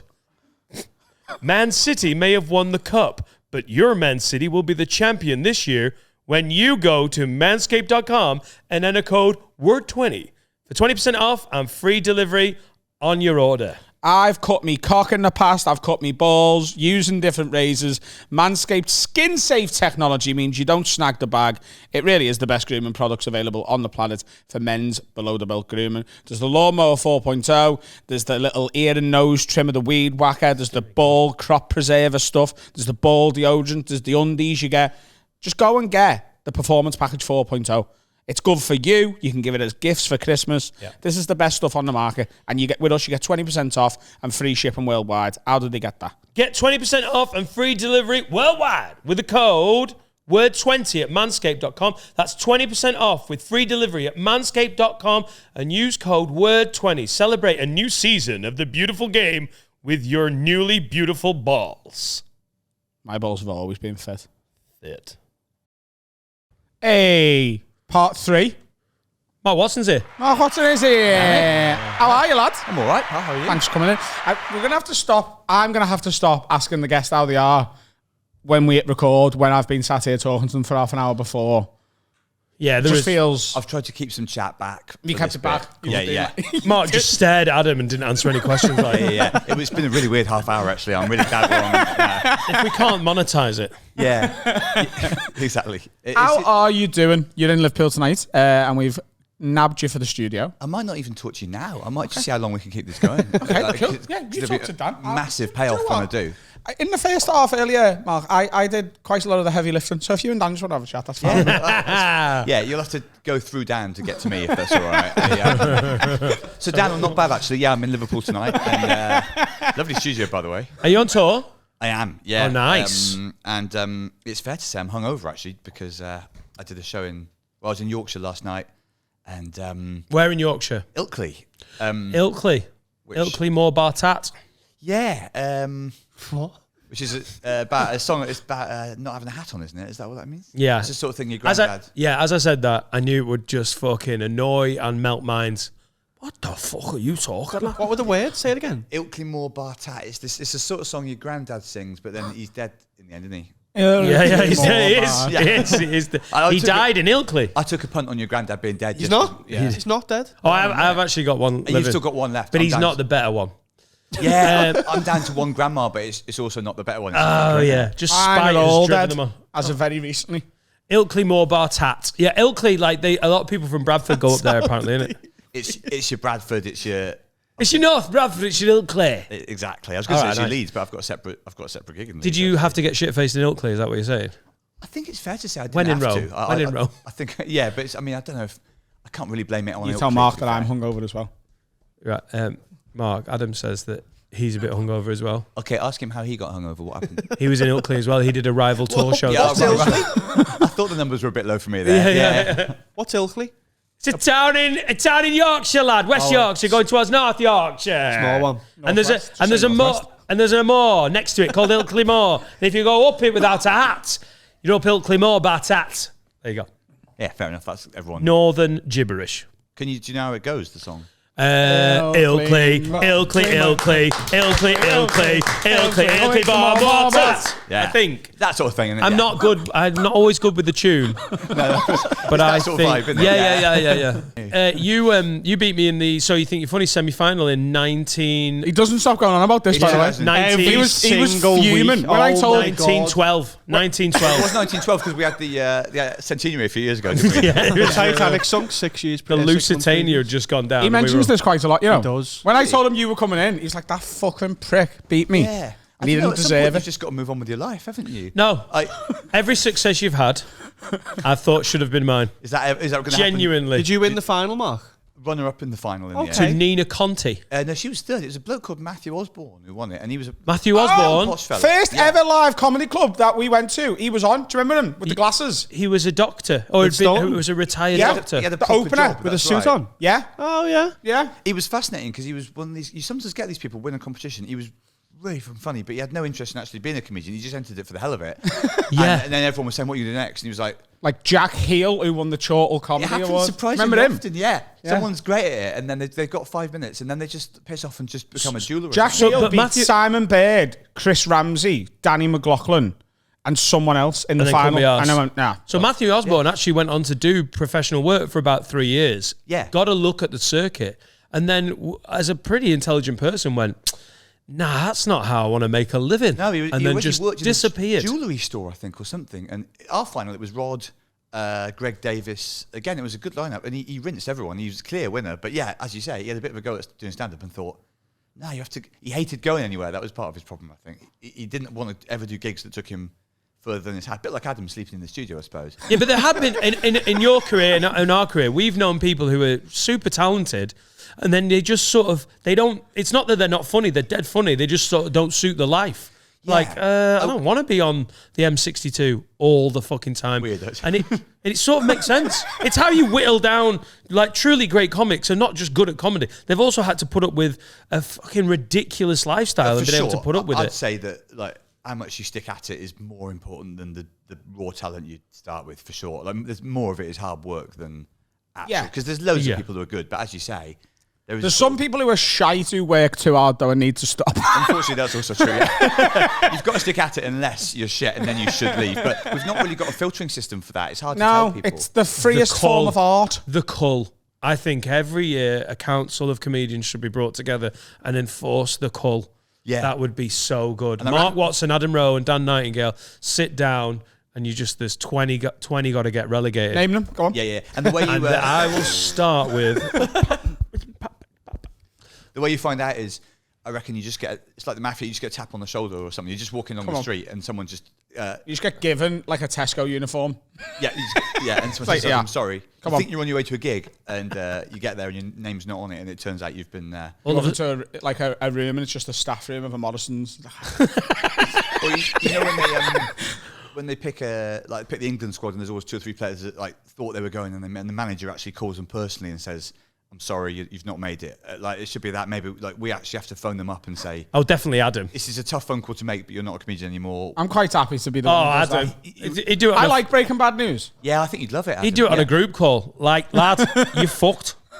Is it 20 every year? There's so many comedians now. It's got to be at least that many. I think cold every year. I think it's 20, and then it goes up by 20% on top of that every year. So it's 20, 24, right, 28.4, right, until we're until we're down to 8 comedians. No one expected 28.4 there. To be fair, it's also wrong. It's 28.8, but I didn't want to correct myself. Fair enough. Yeah, Steve wanted to. Yeah. The competitions are a bit batshit, aren't they? Because they teach you from a early age that. I always felt like it was a bit unhealthy, sat at the back hoping everyone died on a bill. It's not really what stand-up's about. Stand-up's about you being the best act, I get it. Like, you're very competitive. Everyone likes being a very good comedian. But I want everyone else to do well. I want the crowd to have a good... Yeah. It's a weird thing at the comps where you're like, die, say something wrong, die. Every laugh, like your competition gets you like, you fucking prick. Yeah, it's not even that good of a joke, you fucking... There was 101, and part of it was the bloke before me had just died so much that just whoever was next on was going to have a great gig. And backstage, you're thinking, I feel for this guy, but also this is absolutely playing into my hands. The shittier this guy, the better he is. And again, I felt dirty having that thought. I don't think... Even if you're competitive, you're not in a club watching someone die thinking, right, this will be easier for me. But in a competition, you've got to think like that. Like, I don't even think it's good having someone die. If you're on a comedy club bill, or if you've got a support act, having someone die, I suppose if you don't know stand-up, you might think, oh, well, you're going to look dead good now. You're like, no, because it can fucking weird out a gig. It's just a grim atmosphere around the whole building. Yeah. Well, you want everyone to do dead well, and then you go and fucking blitz. Would you ever throw someone under the bus if they've died? Would you ever go on and be like, what the fuck was that? I had Chris Addison emceeing, though, in that competition, so it was perfect, because not only did the guy die, but then he went on, immediately lifted it again. There's a relief in the room. Yeah. You're right. If I'd gone on straight after the death, then you probably are in trouble. It takes a few minutes to get I think if someone dies, there has to be some sort of... acknowledgement. Professional courtesy, and also... You have to acknowledge it. You can't be like, hey, well done. Because if the crowd are fuming. It's difficult, isn't it? Every time I've emceed when someone's properly died, it flashes through your head to just ignore it. But then, like you can't. If you're comparing, the audience has to trust you. Yeah. And if you go on and go, that was great, the audience like, no, it isn't. And now we think you're a fucking moron. Yeah, I've had it in competition. Like, I've hosted competitions quite a lot, like student ones and stuff. And you lean quite heavily on going, these guys are great. You know, they're all...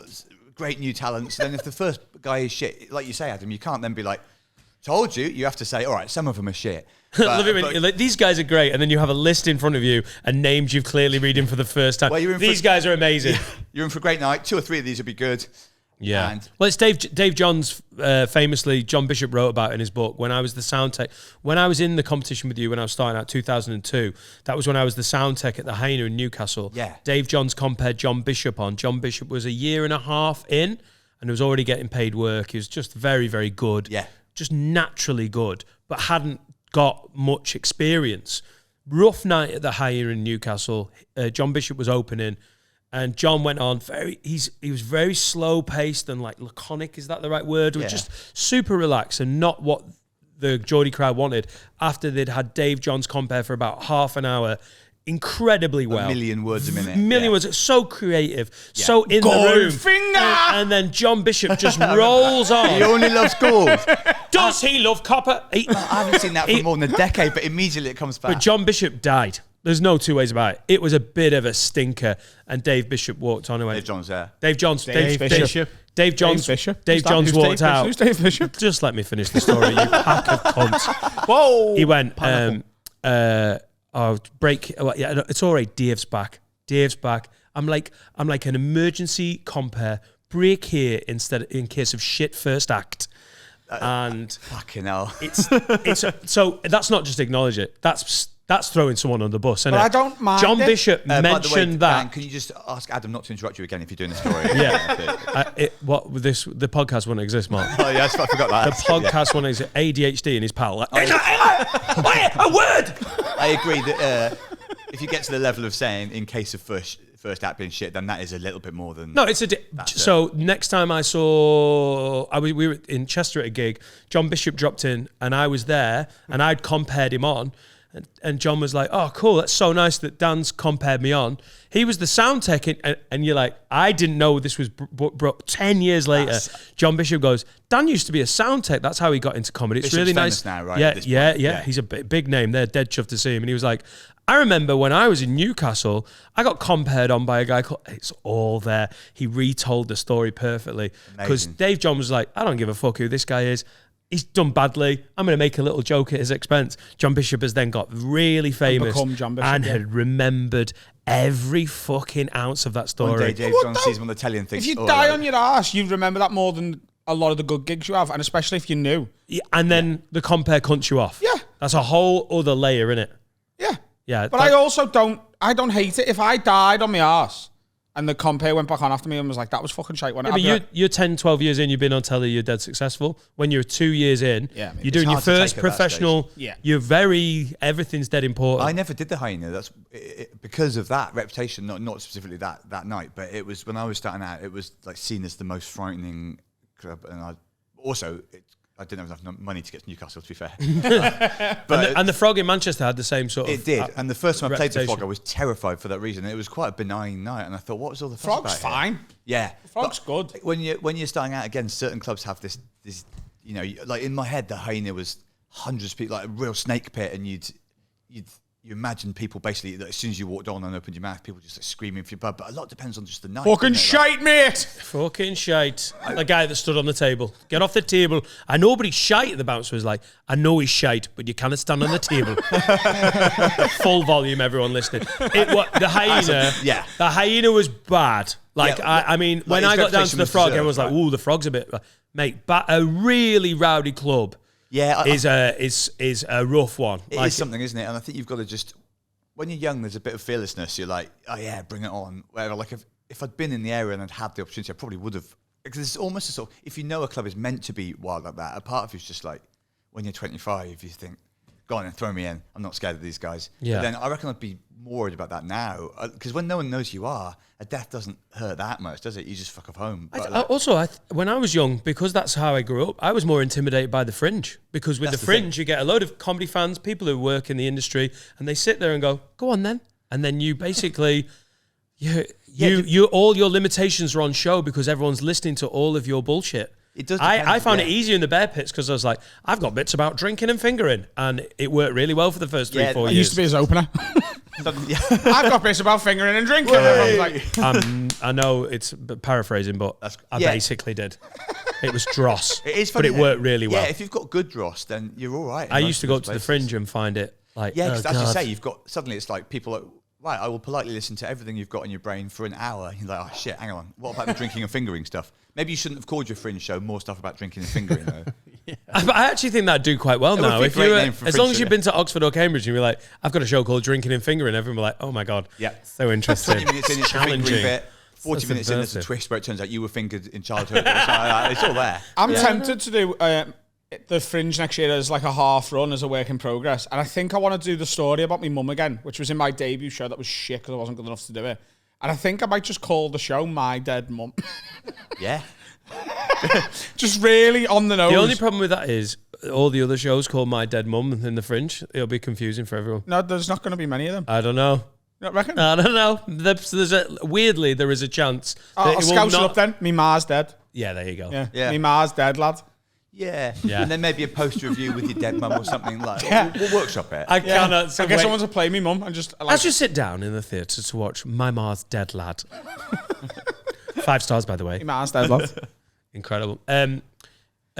We saw on Twitter that you've been trying to develop a pressure group to sort out the fucking rents in at the Fringe. Yeah, well, that's just not me developing, but basically, there was a meeting. Can you just pull the mic into you a little bit? Oh, yeah, I'm miles away from it. Actually, they said a fist away, and it'll be a fucking hell of a fist. Hell of a Thanks, Mark. You'd have to have something wrong with your hand. Feel free to pull it towards you. It is. The mic is fancy, isn't it? You can do It's the very arm fancy. it's on is long. Yeah, well, I went to a meeting where someone from the Fringe Society was saying, like, how much evidence can you gather of people's rents going up madly over the past 3 years? I've basically just been asking people to name, like, and sometimes it is, like, even with inflation, it's like, the flat cost $2,000 more than 3 years ago, or stupid like that. And wow. You just feel like there's loads of those. And It's just, if you don't know, the Fringe is incredible and it's wonderful and it's great to be a part of, but it feels like somewhere along the way it got skewed to how the fuck is someone's getting very rich off people trying to be comedians. that was an interesting moment with the bell. It keeps like jingling. Keeps jingling. It's doing me head in. Because you're doing this. Adam's bought property in Edinburgh and he rents it out during the Fringe. He's like, I'm not fucking... Yeah, that was the landlord bell. Calling ringing. bullshit. Shut up, Dan. Is it? And when the tenants need something, they pull a cord and the bell rings here. Yeah, And then Adam pulls another cord. yeah, and someone else goes and does it. Yeah, 2,800 quid I spent on a 2-bedroom flat that was fine. yeah, Fine. yeah. It's fucking horrific. It's mental. It's mad. And like I heard that and thought, oh, $3,000 that's not too bad. Like your sense of what is normal. That's 2018, so has it gone Bulu since I then? turned up. Just on this. I turned up. The Southside Property Management, who, by all accounts, are a nightmare to deal with. And I just booked with them because I didn't know what I was doing. And I turned up, and there was a homeless fella asleep on the stairs, like right next to my flat front door. You would have paid $1.5 grand. I took a photo and sent. I sent it to Southside Property Management. It was like, there's this fella asleep in the This wasn't in the stairway. property details. I went, this wasn't on the website, and they said, wake him up and ask him to leave. Yeah. How's that solution? Yep, problem solved. Oh, ask him. Yeah, he said no. There's a guy shooting up out here. Well, take it off him. Don't let him do that. Bad idea. It's a problem, and I think like the trouble is there's things they can do, like the council could put a cap on it or whatever, but it does come down to a small number of really greedy people owning property, which is where a lot of the world's problems come down to, I suppose. And there's also, again, this is where the cull will be handy. There's so many people doing the Fringe, the demand's always there for accommodation, so they know they can take the piss. I think that's the problem. If we all just didn't do it for a year, though. Yeah. If we all just went, no, then it's fucked, innit? And Let's just move it. Let's just not do it. Let's just Not do randomly choose a town, Ilkley. Let's have the Ilkley International Fringe Festival and go Betty's Tea Room would be like the it'd loft scare the bar. shit out of them, It yeah. would be fucking brilliant. 20,000 people descend on Ilkley suddenly. That would be phenomenal. Yeah, I love going up there, but someone is making way too much money. Also, there's other people making money up there. Not last time I was at about 10 years ago, I was at the Fringe, and just middle of the afternoon, we had this. Are they called tenements in Edinburgh and Glasgow? Like they're basically old Victorian high rises, Beautiful really little nice, buildings, like yeah. 5-bedroom flats or whatever. Just got a knock one afternoon, and these 3 rough-looking Edinburgh lads were like, "Right, we're here to clean the windows," and I was like a knobhead. I was like, "Okay, Cool. come in. Thank you. Clean windows are great." They had literally like a squeegee and a bucket and nothing else. And then they were like, just quickly walked into all the rooms. And I was like, oh, they're all cleaning windows. By climbing onto the ledge, we were like 4 floors up. And they were like, yeah. So you're doing the Fringe? Oh, Martha, are you doing a show? I was like talking to one of them while the others were having a good old fucking rummage. A good old look. Did you get robbed? Well, I don't actually think they got anything. Like no one, like I was like sort of worked out what had happened. No one was missing it. I think my iPod Nano went, but that might not have been a bad thing. Like it's a bad day at the fucking window cleaning burglary office. All you come away with is a Nano, fucking Nano, little pedo. That's disappointing, isn't it? Yeah. Yeah, All the windows one. still there. You'd notice that. They didn't take the windows. Indoor window cleaning. I'm such yes, come in. Clean windows. You'd have been like, lad, fuck off. Where's your permit? Yeah. I don't respect window cleaners. Get out. What is like? Quite often If someone these days, turned up to clean my windows and I hadn't booked them, I'd be like, no, go away. Indoors. No, in a rental though, you never know. Indoor window cleaning. but yeah. Of course, if it was your house, you'd know that no one had booked it. But in my head, I was like, oh, it's the landlord. The landlord's really Once the conscientious. inside of the windows cleaning. Oh no, they got out onto the ledge and cleaned the outside. Like this is how we do it. You don't want to It's just- say. I feel like this is very much on you, this one, you know. Yeah, yeah, Yeah, I'm a but dickhead. Yeah, that's what I'm saying. I was like, yeah, come in. I'm the same though. I find it very difficult to say. Okay, just one question: are you burglars though?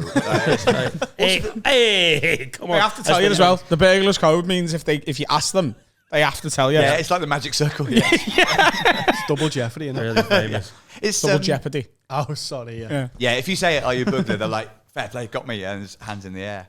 Part of the problem is like there used to be loads of people that would come around your house, like, you know, just 20, 30 years ago, someone would knock on the door with like, and that's sort of declined, isn't it? So there's a guy that knocks on my door selling fish once a week, but Now he is. But it just Now. feels like now as in the present, like just knocks on the door, says, "Want any fish?" Obviously, I say, firstly, no, and secondly, I'm definitely not getting fish this way, and thirdly, again, you think, are you a fish man, or is this? Because it just doesn't Is this seem. an elaborate haddock-based? Well, it can't be anyone that thinks, fuck it, I'll have some prawns off this with the best will in the world, dirty man. But like, They're looking for where your car keys There's a are. fish Mark. man. that's the thing. Like, There's a fishman by your Mars. Is there? Yeah. there's a fish pub. Sounded like a slam, There's didn't a it? fish man by your Mars. I've never seen a fish man at my door. Maybe. Oh, it smells like it. The fishman by your Mars. Next, he sells fish outside the fruit shop. Oh, it doesn't knock on your door. That seems like a... It doesn't knock on your door though. No, that's not what I said. Yeah, so if that's a crime, that's a Yeah. very long-winded sells way fish. of doing it. Hang Yeah. on. But that's a different thing that we're talking about. We're literally talking about people... You know, when there's a shop with TVs near your house. No, he literally turns up and sells fish out the back of a van. At your door. No, on the No, road. outside the fruit shop. On the road. They're It's trying to just- see where your yeah. car keys are. Don't be stupid. Oh, really? Yeah, because you can just fucking steal your car keys because they know you put them next to the front door. What if they Yeah, sell so really that's- good That's fish? the sort of thing, isn't it? It's that fish man's had a good old look now. What you should start doing is buying the fish off him, and then he can't afford to buy the fish no more, and he'll stop robbing people. That's a great idea. Actually, make his business sustainable. Have all your fish. yeah. Oh shit. That'll be 250 quid, please. Yeah, fine. Yeah, that's a great call. His bluff. Yeah. Yeah. Buy loads of fish. Imagine You want for me a to buy second. fish? I will buy fish, pal. Imagine for a second if a man knocked at your door and was like, "Trying to buy any fish?" And you went, "Yeah," and he went, "I haven't fucking got any." I'll have 21 cod, How please. fucking insane that would be. Right, Fish, me? I haven't got fish. I'll be I want you to sell me fish. I want to buy your fish. You'd see the panic in his eyes, and then you'd hear the engine screech away as he drives from the actual fishmongers. Oh yeah, I'll go and get some Yeah, fish. I'll out be the back van. in 2 hours with some fish then. He goes to Tesco and Yeah. just adds 20p on the price. Peels the labels off. Clever. Hey, there you go. If you're listening, that's how you make money. If someone's trying to sell you meat, it's usually like In the pub, innit? Yeah, it's someone who's just Robbed it. robbed from Tesco's. Yeah. Yeah. I've never had a stolen smackhead steak. I don't know if it tastes Well, better. again, like you've got to have a better plan for your dinner than just hopefully someone's going to pop up with some meat that they've got for sale. Don't worry, babe. No, I thought I'd wander down the pub and see if anyone's selling beef. Just take the security tag off. Ready to go. Have you ever bought anything in the pub like that, like DVDs or anything? No, but I don't know if I've ever drunk in the pubs that you are thinking about. I thought it happened in old pubs. I bought the original Jumanji Yeah. on DVD in the Air and Arms because No. When do you ever say no to anyone selling Jumanji in the hair and you've hounds? got to understand how funny this was, right? So we're sat round watching like the footy, and this fella comes over and he's like trying to buy a DVD. Did it come with free lamb? No, I went to him. I went for a laugh to make Josh laugh. I went, "Have you got Jumanji?" And He And he did. Mate, he didn't do it that quick though. He did. Have you got Jumanji? Yeah. Weirdly, Jumanji's the one that It was in both his hands. In fact, these are all Jumanji. Yeah, I knew you were going to ask for Jumanji. He's a magician. Yeah. He was a magician who sells DVDs. Yeah. Here's Jumanji. You already had it. Go home to yours now and see what's on the telly. There you go. I'd buy a DVD from a magician who could get any DVD out of your ear. Yeah, I saw that. Yeah. Big Mama's house too, please, lads. Go ahead. Mark, have you any bought it from the pub? No, because I'm trying to think, like, I once saw someone trying to sell cheese in a pub. That's even weirder than me, isn't it? Because, like, that goes off so quickly and stuff like that. And I couldn't. Again, he must have nicked it, but it's just like, again, you'd be going to a lot of pubs before someone said, yeah, fuck it, I'll have some Stilton. It seems like, it's the same with the Fishman. I don't understand how much business these guys are doing, really. I don't think I've ever bought anything, I mean... I'd buy fish off the Fishman if he knocked at my door. But in I a mean, pub? he'd have to, to get to my front door. That's some fucking effort, that. But, like, if I lived in a house and someone knocked at the door and was like, do you want to buy some fish? I'd get some. I respect the hustle. Do you know what I mean? That's Right. better than getting it from Tesco, isn't it? Getting it from the fish fella who's going door to door. I think I Tesco's think I'm the dead sort of good, you dick know. that, like, I worry things are going to go wrong, even if someone once offered me a train ticket in a pub. I remember that was unused. They were just like, I can't use this, and I think I did. It was a station next to a pub, and I worked out I could use it, but something about it was just like, this can't be. And probably Like a SWAT team's waiting for you. Yeah, basically. They're non-transferable! Yeah, you're not going to Ipswich. Get down. In Liverpool, if you walk past a bus stop or a train, you'll very often see a day rider, like a day ticket, just tucked into the thing. Nice. If Yeah, someone's people not- just leave their day tickets like tucked leaving into it. bus stops. So You see, that's nice, and that's what. Yeah, and if you're leaving a car park and you've bought an all-day pass and you're like, there's 4 hours and you see someone go into the thing, as long as it's not one that asks for the registration, you go, do you want my ticket? Yeah. I've had an NCP car park attendant go, you can't do that. And you're like, fuck off. Are you from the family that own the NCPs? Because if not, Yeah. shut the fuck Is your name up. Alan NCP? It is actually, yeah. Yeah, okay, okay. Brother of Ian NCP, yeah. Oh, dear. maybe the guy who invented car parks just really wanted to live his life that way. Car parks. Maybe The invented car parks. he was like What year was that? What year was the car park invented? 97, I think. 97. It Oh was, shit, I wasn't it? remember that because It was on you Tomorrow's probably won't remember World. it because you were a young lad. We just used to park in fields. Sometimes we'd like, I remember, oh shit, here's a ditch. If only Yeah, there was. you'd get to a new town, your dad would say, if only they'd invented somewhere where you could park cars. But yeah, we'll go on the beach again. I One suppose. day, lads. One Did day. you watch Tomorrow's World? Everyone watched Can Tomorrow's you get World. Tomorrow? Yeah. I want to see some of the funny shit Tomorrow's Yeah, World. so it must have been in watched about one, yeah. I used to 1992. They fucking- did one where they said one day cars will be parked systematically in Yeah, yeah. multi-story buildings. In one And no building. believed Whoa! it. Mind Oh, blown. yeah. At the time, 3 it seemed levels. like it was like sci-fi, wasn't it? I want like Tomorrow's World, like funny I predictions. watched or one something. yesterday, the internet one. It Really, was- yeah? What a show, mate. Right, what are we doing? Tomorrow's World. But like funny I've never heard of predictions. this. It was a program on BBC and it was like, this is what'll happen in 20 years. It'd be like flying cars and shit. Yeah, it The was Office all about of the like, Future. Just go on text, Finn. What? Ladies Finn's and gents, first. welcome to our new feature, Finn Can't Work the Internet, which is becoming a There must regular be a thing. list of funny things Tomorrow's World predicted. There isn't, and it's not Finn's fault this that is- Google hasn't produced This is it. the sort of thing Tomorrow's I World. mean, would there's be one like, right there. I'm looking at it. There you go. Go down to the text. Read Yeah, let's read it. Tomorrow's World predictions. Oh, yeah. Oh, They yeah. were remarkably on the money. Yeah, we can't listen We to can't it. listen to it because you're fucking pubis. What a show, though. Anti-clap heap challenge. It'd be stuff like it'd sometimes be. Carl, I'm giving you this. You deserve that. That's all what you were trying to do. And, neighbours, early doors, mad. Did you ever watch the telly, Mark? Oh man, They haven't They got any. My dad used to sing me the theme tune from Home and Away to send me to sleep. That is so counsel, it's unbelievable. Like, close your eyes, Adam. Let me be the one that you run to, someone you can rely on, home and away. Closer each day first. you know that is it. Stay home and away. And Yeah. he'd be fast a kid. If he'd sung Home and Away first, you'd have sat up in bed and said, "Fuck off, do that again." Yeah, like, Hang on. I'm gonna have a Wrong sleepless. lyrics. I won't sleep a wink now. What do you, If your dad actually sang theme tunes from the fucking 90s, 80s and 90s. No, I'm not messing. I'm not messing, by the way. I sort of... Do you reckon that age has gone where the theme tune was like a load, like someone would actually sing it and it'd have the title of the program in it. I don't reckon you get as much. Like Only Fools and Horses used to have really long, I don't reckon a sitcom now would ever be like, here in the office, funny stuff happens. Like, it's not as on the nose. And especially funny stuff happens. Yeah, it's very deadpan. It's a bit on the nose, that Mark. Yeah, I'm just workshopping it a bit. I don't know. Yeah, no, but that's right though, because yeah. even Friends didn't have friends doing loads of stuff, having a laugh, friends, different characters. Yeah, but the song is about friendship, isn't it? But one time I'll be there for you when the rain No, starts I to don't, but fall. it's- yeah. I'll be there for you like I've been there before. Don't fall asleep. I see. I'm starting to read between the lines of the lyrics now, Pat. I don't know what you used to sing the lyrics to. Then the cast would sing them occasionally, like as well. In the 80s, you had sitcoms where like He's it'd be just trying to fuck me up. Monarch of the Glen. Monarch of the Glen. There's a king of the Glen. here I am He's in my doing it glen.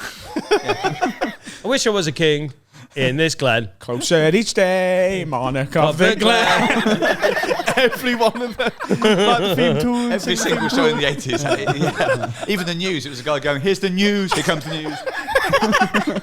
It's the news. It's the 10 o'clock news with me, Trevor McDonald. Actually, that, Christian, what's his name? Christian Guru Murphy, who used to do Channel 4 News, they used to have, maybe they still do, the theme tune went, ba-ba-ba, ba-ba-ba. Oh, I still loved her. Right, and he told me that when he goes home, he sings in his head, and when he's on camera, in his head he goes, it's the news, it's the news, it's the news, Yes. it's the news. I can never forget him doing that. Love it. I've seen him driving home. It is not the able to stop news. doing that. It's the news. Shall we have a little interval? Yeah. Is it when's the Blue Chew ad going in? Can this be the Blue Chew ad? The last one, yeah. You'll have an erection next time. People will see your face. So we've got a new sponsor, and it's a been looking Chewy. forward Chewy's to for your this, cock.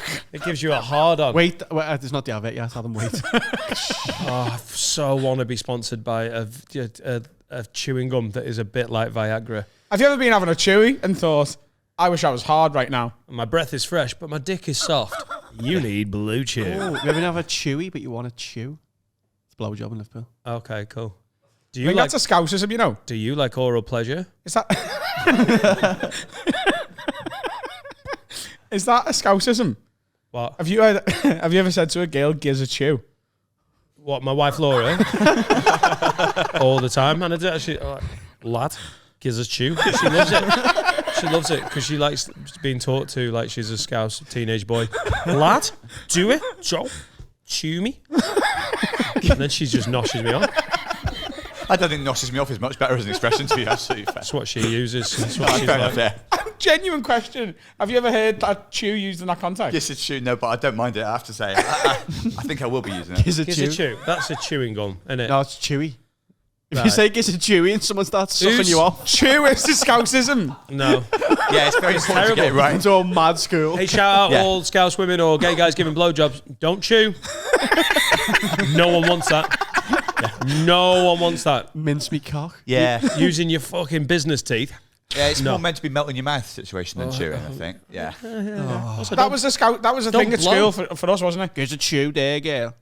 That's what I'd say. Is that what you'd say? I love it. Chew there, yeah. No, I'd She shout it- I'd chewed shout me it off. out the window. Oh, to right, get okay. You're the fish man. Where is it? Where is it? He's not lying. He's no, not it lying. is. Scouse bullshit. No, it's not. Absolute bullshit. Absolute No, it's not. No, I'm feeling a bit jazzy in here. Jack, You're all fucking. are we lying? There's another Scouse in the room. Oh yeah, let's employ more Scousers. She chewed me off. Is a term. Yeah. Someone's fallen in one of your Did you bathrooms. fuck her? No, she chewed me off. Let's have a break. I've got a hard knob. Thanks, Blue Chew. All right, guys, we want to tell you about Blue Chew. We've got a sponsor, and it's for your penis. If you go to ladlabs.co.uk, you can order some of these Blue Chew jellies, and basically they make your knob harder and for longer, so you can fuck pussy for longer with a harder knob. Or bumholes if you're a gay man. Yeah, they work on gay dicks as well. So go to livedan.co.uk. You can get how much? How many percent? 50% off your first order. Or you can use a different code and get 30% off a subscription for life. The two codes are... Have a word 50 for 50% off your first order. Have a word 30 for 30% off a lifetime subscription. You can smash pussy for life then, lad. Or Know what I mean? bummels, or bummels. You can get packs, you can get boxes. Go to ladlabs.co.uk, get some blue chews, and fuck like me, like a champion. Nailed it. Par 4 of 4. I'm drinking Sneak. Thanks for asking, Mark. I was that's It's actually the- fine. Hang on, my- wait, we can do this. Mark, could you just ask Dan what he's drinking? Yeah, no worries. Are you talking again? That's really We, nice. we made it up in the interval. Really? Yeah, I'm so sneaked we'll out my head, so I don't know. Flying, lads. I've got a what- boner from Blue Chew. Hang on. Sorry, pal, what are you drinking over there? Mind your own fucking business. No, fair enough, yeah. Craig Knight says, Wag Wag Lids. About 10 years ago, I went to see a stand-up show in the Brindley Runcorn. The crowd consisted of me and 5 other people. You could tell the 2 acts who were on, Andrew O'Neill and a lady whose name I can't remember, sort of struggled and just wanted to go home. But still finished the show, fair fucks. So, what's the smallest crowd you've played to? And if just 6 paying customers turned up to a show, would you play it or just fuck it off? Mark. Firstly, I've got a memory of the Brindley in Runcorn, which is I did a tour show once there, and for some reason, at some point they changed the start time, and half the audience had 7:30 on their tickets, half at 8 o'clock. So I went on at 7:30, and I thought, this is not as many people as I was expecting. And then like another 100 people walked in at 8 p.m. Unbelievable. I've never There seen are that some before since. fundamentals that a venue can't fuck up, and that is one of them. You've got to tell everyone the same time for the start of the show. I think it's so We like to important. Pick one and tell everyone. We like to that. stagger the crowd. Yeah, like with football, you don't see like, loads of people suddenly come in at 3:30. It's I'd say, firstly, If you go to an Everton game, you see a lot of them leave at a different time. You know what I mean? No, we don't try and beat the traffic like that's that. going to hurt them even more than they're already hurting. I don't think it's possible. I'd firstly, I would do it to just 6 people because I think you just make a thing out of it, wouldn't you? You just I like, if anything, if it was going to be a terrible turnout, I'd sort of rather have 6 than like 40 or so. Like if it's a small enough number of people that it's absolutely stupid. Depends what room it is, doesn't it? Because there's some amazing gigs in small rooms where 40's banging. Definitely. Actually, yeah, 40 Six in 150 seats is like, I think we need to pull it. Unless you're at the Fringe and then you've just got to get on with it, I think. Hot Water's 220 and you could have a gig with 15 in there. Yeah, for sure. I reckon, like, I'd always do it regardless, I reckon, but that's partly because I do like chaos and stupid stuff. Like, if it was a small enough number of people, you could just take them to a pub and do it around a table or something. I think that'd be a nice compromise. Oh, yeah, that'd be nice. I've Do it in performed. the car. Just do it in the car. I've got a Drive Q7. around, yeah. I've performed to literally no one before because I had to. Because you wanted the fee. Yeah, Which promoter was it? Let's name. Adam Rushton. Made you do the show. No, so we got there. Adam was like booking it, and the fella at the bar was like, "Oh yeah, we've tried to sell tickets. Like we're just gonna hope for walk up because we haven't sold any." Yeah. And then nobody turned up, and we were like, "Right, can we have our money so we can go home?" And he was like, "You haven't done the gig." Well, you have. Like, and he was like, "You haven't done the gig, so I'm not paying you." And we were like, "We'll do the gig." And he was like, "Go on then." So we you all did went do up. it? Yeah, to nobody. That's we had brilliant. we had 2 intervals. Just for the bar Oh my God. Yeah. You're not running straight through on my watch. That's brilliant. Adam Rushton went back on. I was like, "Right, we're gonna have a break now." We're back in about 10, 15 minutes. So grab yourself a drink, have a sit down, go to the toilet. What kind of fucking like landlord is that big a con? I was gonna You'll say, do it. And are you going to sit in the room? No. I'm going to be in the other bar, fuming. But I'll know if the show happened or not. He just stood at the bar on his phone. I've got a few stories about I've played to like 4s and 6s, but I don't think I can top playing to 0 people to make a point like that. You got That's to brilliant. perform to negative people to top it.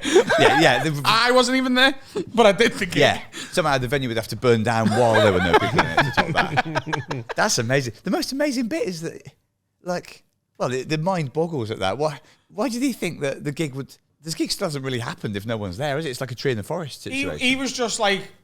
He's trying to not pay, he wasn't didn't he? want to pay. Yeah.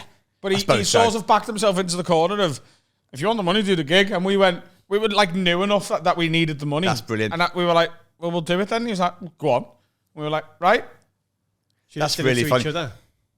You No. did it to other comics, I mean. No, we just stood at the bar. That's brilliant. You should have gone backstage when each other were So, on. when you're skin and you've driven to a gig, I did a gig in Cardiff that I started at 8. I'd have been on at sort of 10. And just because it was such a long drive from Manchester, I was going to get there for 9. In the time it took for them to try and start, they realised no one was there. So they pulled the gig. So I walked in at 10 to 9 to an empty pub. With no idea until then. They were like, oh, the gig's been pulled. I was like, I'm in Cardiff. That's a 3-hour drive from Manchester. Yeah. The guys were just sort of finishing upstairs. And they were like, oh, the gig's off. I was like, cool. I need to get paid though. And he was like, oh, the gig's off. And I was like, yeah, I know, but I'm stood in Cardiff, mate. We had to walk to a cash point, and he got the cash. Oh, that's horrible. Oh, as if he's done that to you. But I had to have. No, not on you, on him. But I wanted to be the guy who was like, cool, leave it. But I was like, I can't leave it. No, I've just driven from Manchester to Cardiff. I'm a new comic. No, there's nothing. There's nothing The like worst walk to the fucking cash point ever. I might as well have been fucking mugging him. That's I might as well horrible, have had a fucking knife at his back. that. You might as well have leant across him at the cash point and gone 10, 20, 30. He's like, oh, you should have seen it last time. So busy. I'm sure it fucking was. Oh, every comic's had that. Hey, it's unbelievable. Last night, I once had hardly any sold in Blackburn, the King George's Hall, and the bloke, he was trying to help. He said, it's normally round for comedy, mate. So, okay, cool. So I'm just shit. And then he doubled down by saying, we had Jason Manford on here 2 nights sold out last week. I was like, right, I'm starting to see where my punters might have gone. They went to fucking Jason Manford. It's amazing how many promoters think it will comfort you to hear about someone else's show went so well last Jason week. Manford, he had to add 3 extra dates. Yeah, right. Don't know what's going on with you. Yeah, whereas you're taking dates off here, basically. He's in the other room right now. Yeah. I don't know what's happened to you. When you were doing the world record attempt at the Fringe, the longest ever comedy show, Yeah. how many people in the weird 5 a.m. slot did you get down to in the room? We never went below about 30 or 40, I think, but some of them were asleep, to be absolutely fair to him. But How long did you do just for the... Did you do? I've done quite a lot of, sorry, I forgot there's always a bit where you scat in this podcast. I cannot speak. I've had a local anaesthetic and I'm fucked. And the erection still to come, of course. I can't wait. Sneaked Have you out had one? mine. What? Have you had a Haven't been chewy? delivered yet. Oh, Just in transit. check. You tell me. I don't know about this world record attempt. Oh, I used to do... Not an attempt, he got the world record. I still do it sometimes. I do these 24-hour-long comedy shows, which these days are for charity. But when I started out, it was in Edinburgh, and it wasn't even for charity, it was just for a stunt. And the longest one I did was 36 hours, so a day and a half. And the idea is people can come and go if they want, but you get like with any of these things, you get a cult, you get a hardcore of 40, 50 people who just camp in there and literally bring sleeping stuff and things like that. So it was legendary. It's all anyone was talking about, that Fringe. I did it several years consecutively in Edinburgh, and I haven't done it for a while. But 2 years' time will be the 20th anniversary, 2024. So I think I'll have another go at it then. We need to do the longest podcast record. I know it was we went on and we found that it wasn't a world record. Let's just set the world record. Is there not an existing record for that? It's only audio. Right, yeah. And we're not on audio. So you could just press the podcast and then speak every 2 minutes or whatever. It's not. That doesn't... Yeah. So what were the rules with yours? You couldn't... You were allowed piss breaks or... Yeah, there were some stupid... Well, not stupid rules, but there were things I think it is... In theory, I think you're allowed something like 5 minutes off every hour with any endurance record or something. There's some sort of rule that stops you from actually dying. But I never did that. Were you awake the whole time? Yeah. Fuck me. Even when I went to the toilet, I would bring someone with me and they would relay it back to Even when I went to the toilet, I was awake. I mean, I don't know if I could... As it's gone on, the ones I do these days, I'll have more guests in. And the thing with the Fringe is obviously there's always comedians in the area. You can always bring people in and stuff like that. But even so, I try never to leave the stage for more than about 5 minutes because it starts to feel Boys, we've cheating. got to do it. We're in here. We've got to do it. It's an incredible feeling. You just do it on you've got guests coming in. You can just have guest hosts replace you. Mark, please come up. It would be such a lovely tie-in to the fact that you're the world record holder. I'd be all over that. I'd love to do that. Oh, and it is, lads, we got to do it. It is, and also it is quite kind of what happens to you psychologically is quite. It's a bit everyone's had the thing where you stay up all night, whatever, and then you do not immediately, but at a certain point the next day you just start feeling like you're not quite there. You sort of. It's not entirely unpleasant, sort of trippy feeling. It's a lot of it is like that. Sleep deprivation. I'm gonna kip. Yeah, I'm definitely gonna kip Jordan. Yeah, we just have guest hosts. 4-hour guest host. We've just got to totally. keep. You could We just got easily to do it keep. with I kip longer than 4 hours. I'll have a 13-hour kip. Adam's gonna go home, then come back and see how we're getting on. The ones I did I did a couple online during the pandemic and stuff like that as charity things, and loads of people stayed for the whole 24. These sort of events do attract. You'd get loads of people following the whole thing because people start to. it's like once you've done the first 3 or 4 hours as a punter, you're just like, well, I'm not leaving it now. Especially if you might go for a kip again, but like basically, the longer you're in it, the longer you're willing to stay in it past that, aren't you? Wonder if we could stream it. I think we'd have to set some sort of stream up and then work out how to get it all up or whatever. When you stream something, it catalogs like it. if we do 48-hour podcast, I'm sure we could set the record for audio and video, and like we could just pick a bunch of legends and book them in 2-hour slots and be like, could you come and do 2 hours? We can tag in and out a little bit. Come on, that'd be fucking amazing. Yeah, and it would be... Mark's got to be here for that. I'd love to do it, yeah. Also, now you've got this, like you say, like you could comfortably live in this for I'm going to try to. And not for the world record attempt. I just want to be alone. I was going to say for 6 months, yeah. A would you rather. We live and die by these would you rathers. Would you rather? George Wanless says, got a would you rather for you. If your team was in the FA Cup final and you were going down to Wembley, would you rather wear a full kit, including boots, captain armband, and cap, or go head to toe in the Union Jack? We're talking full Union Jack suit, socks, shoes, and possibly a hat to complete the ensemble.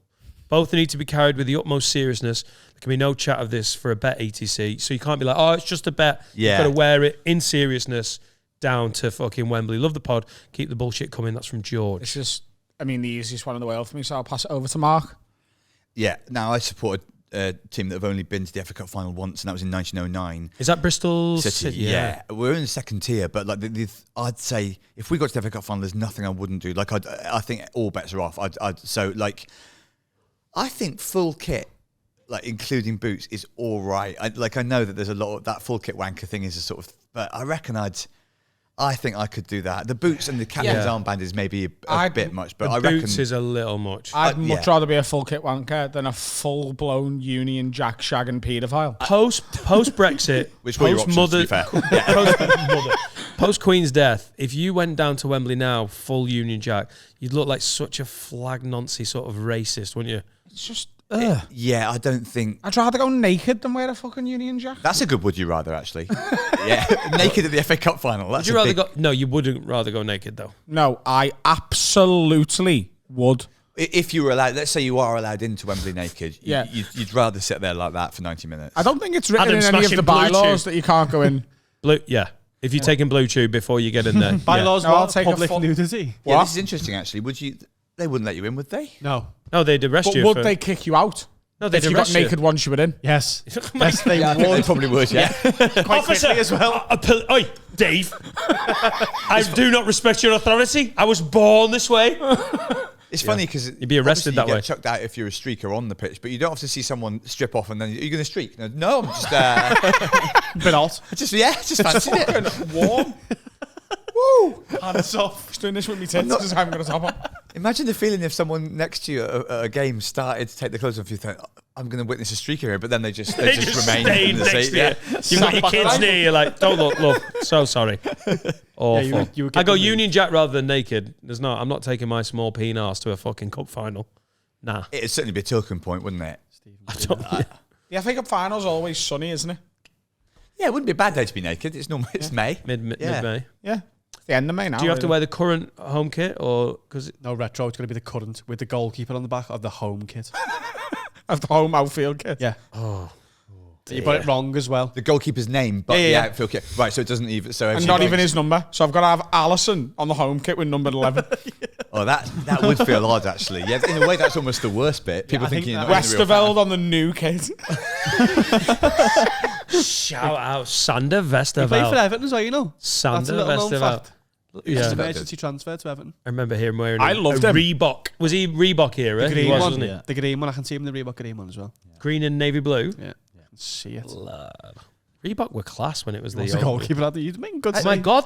Let me do your Sander Westerveld impression. What? No, he used to go. It's uncanny. What? What is that? I wanted to be a goalkeeper when I was a kid. Oh.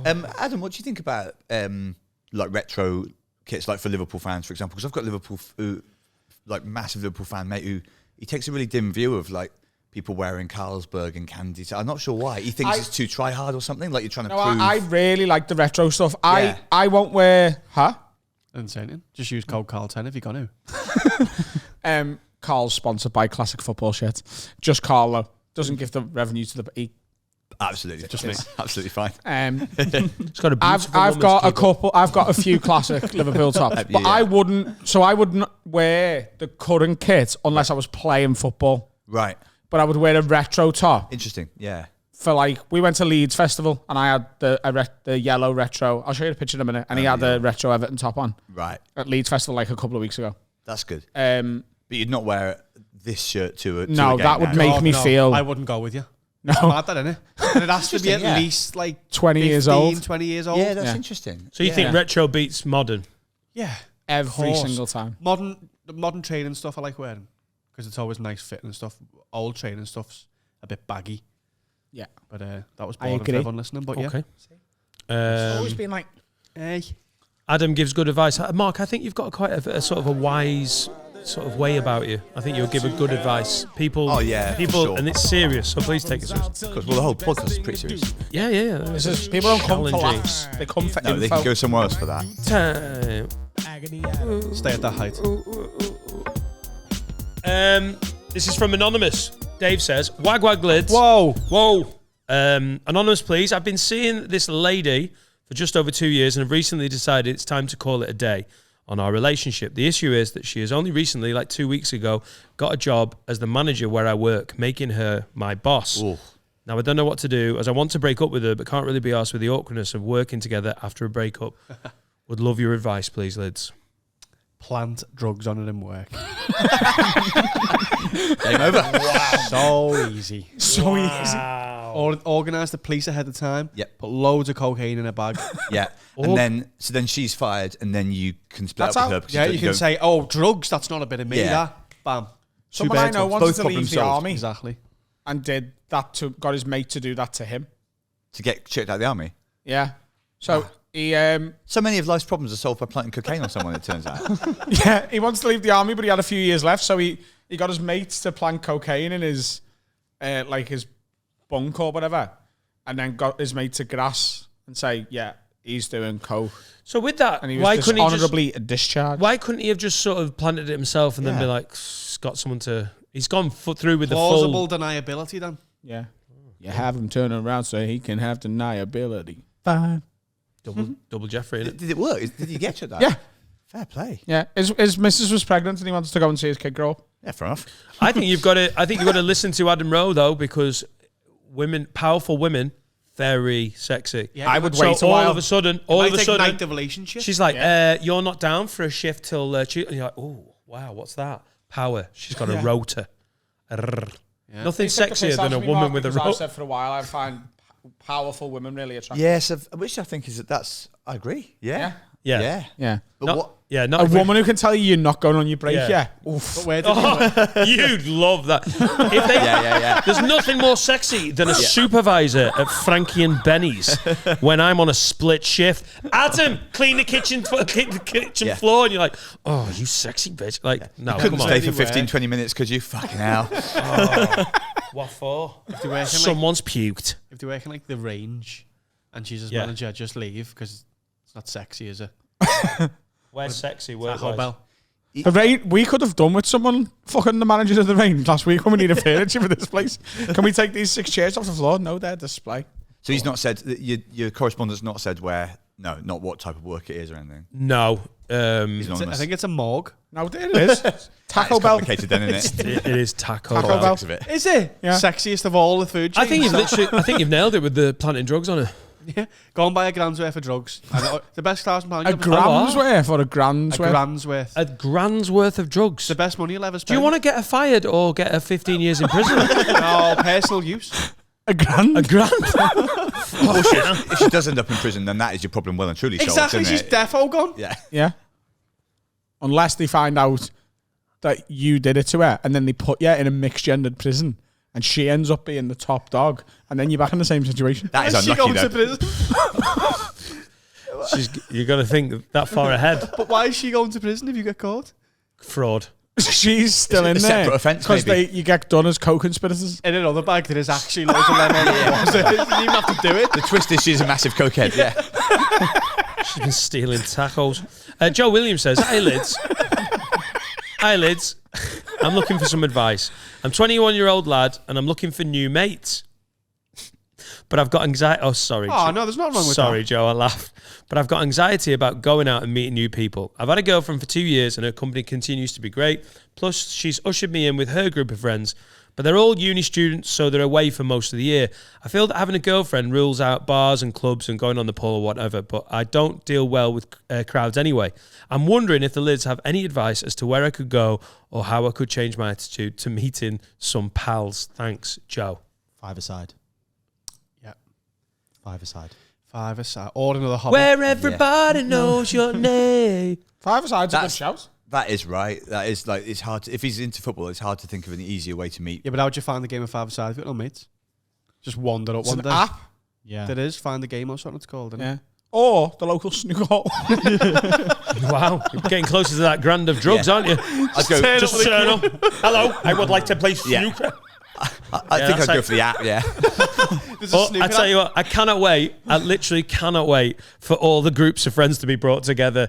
All her uni mates, all your snooker mates. Yeah. This is Alan and Ian. Yeah. We're friends. Yeah. So, do you like snooker? Yeah. What are you studying? Snooker.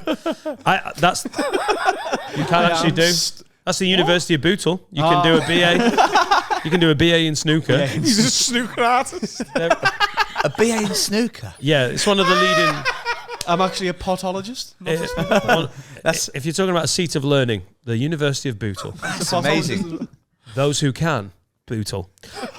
You do a Euro abroad in Sheffield at the Crucible. Can we do the branding for the University of Bootle?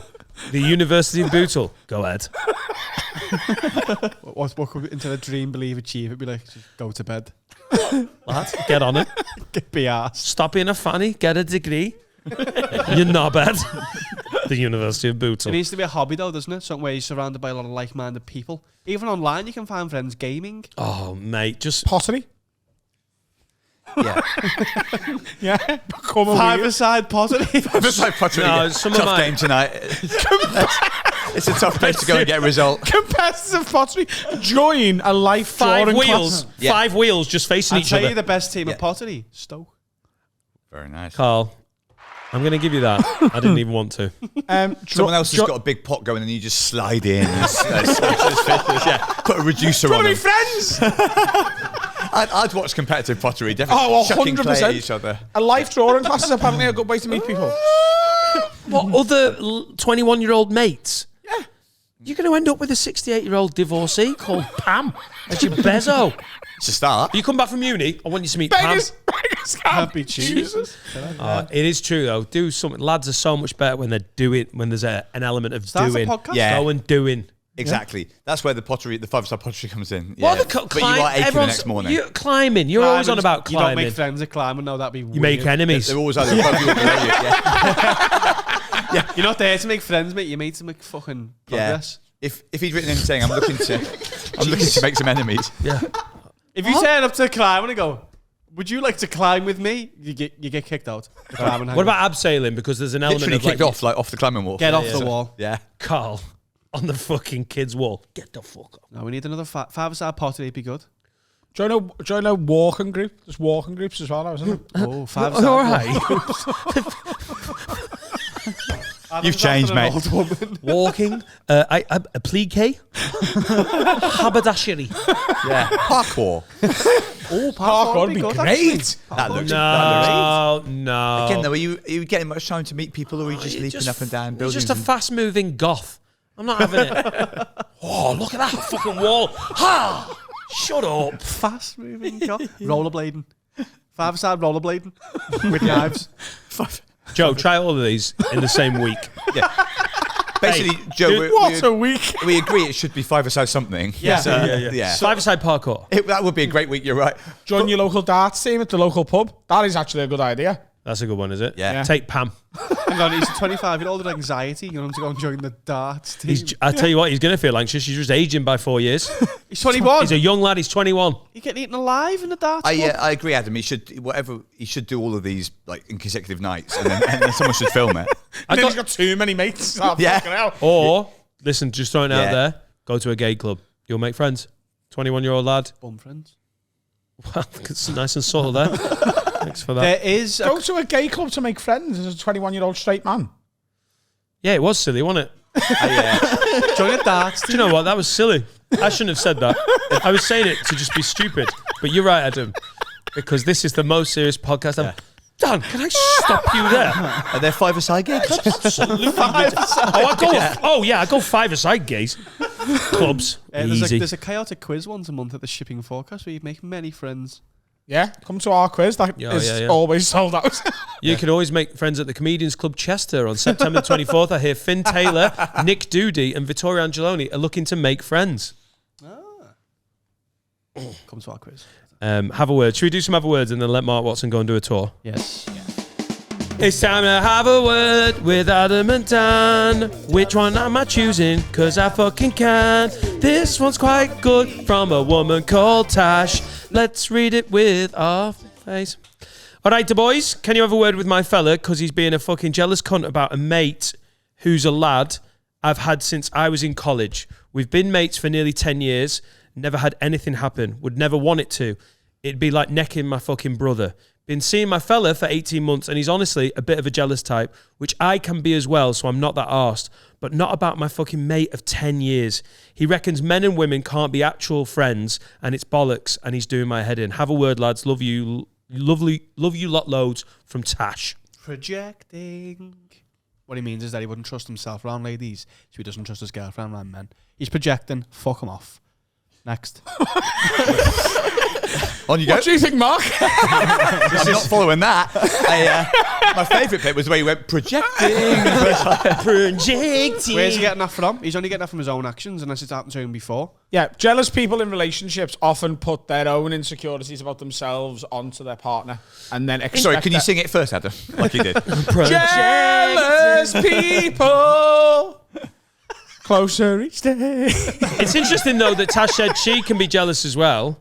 Yeah, she even So said I'm not she's that in- arsed, so it doesn't seem like an urgent problem. But it's obviously there is exceptions to the jealousy. Like if you've been mates with someone for 10 years and they were your best mate, you Should can't be then above meet the law. you can't Yeah. meet someone and have them go, "Who's this?" You're like, "He predates you, mate." By a long way. I think that's a...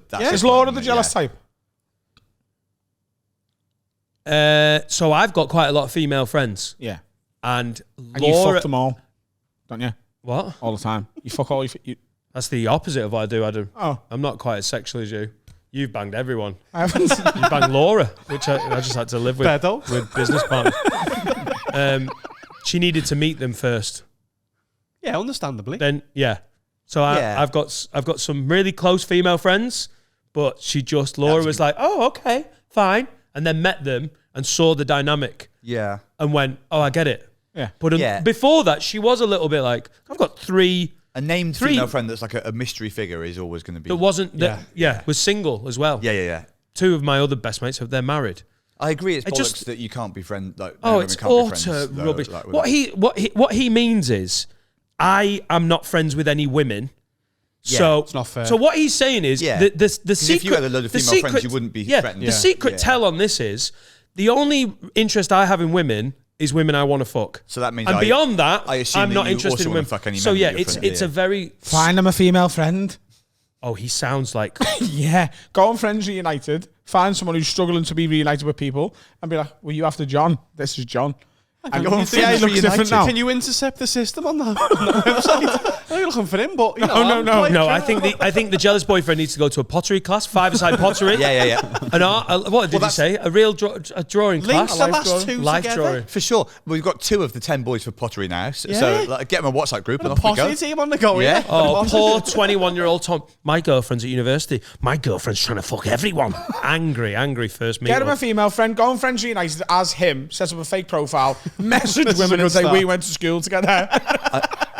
First person to believe you. Friends Befriend Reunited them. at the age of 21 in the age of social media. And also in this, Where have all my friends gone? I do feel like you've got a lot of faith in Friends Reunited here, Adam. Yeah. Is it still going? Half of them are dead. They're all on Twitter. All of them. Having a reunion 4 years after school.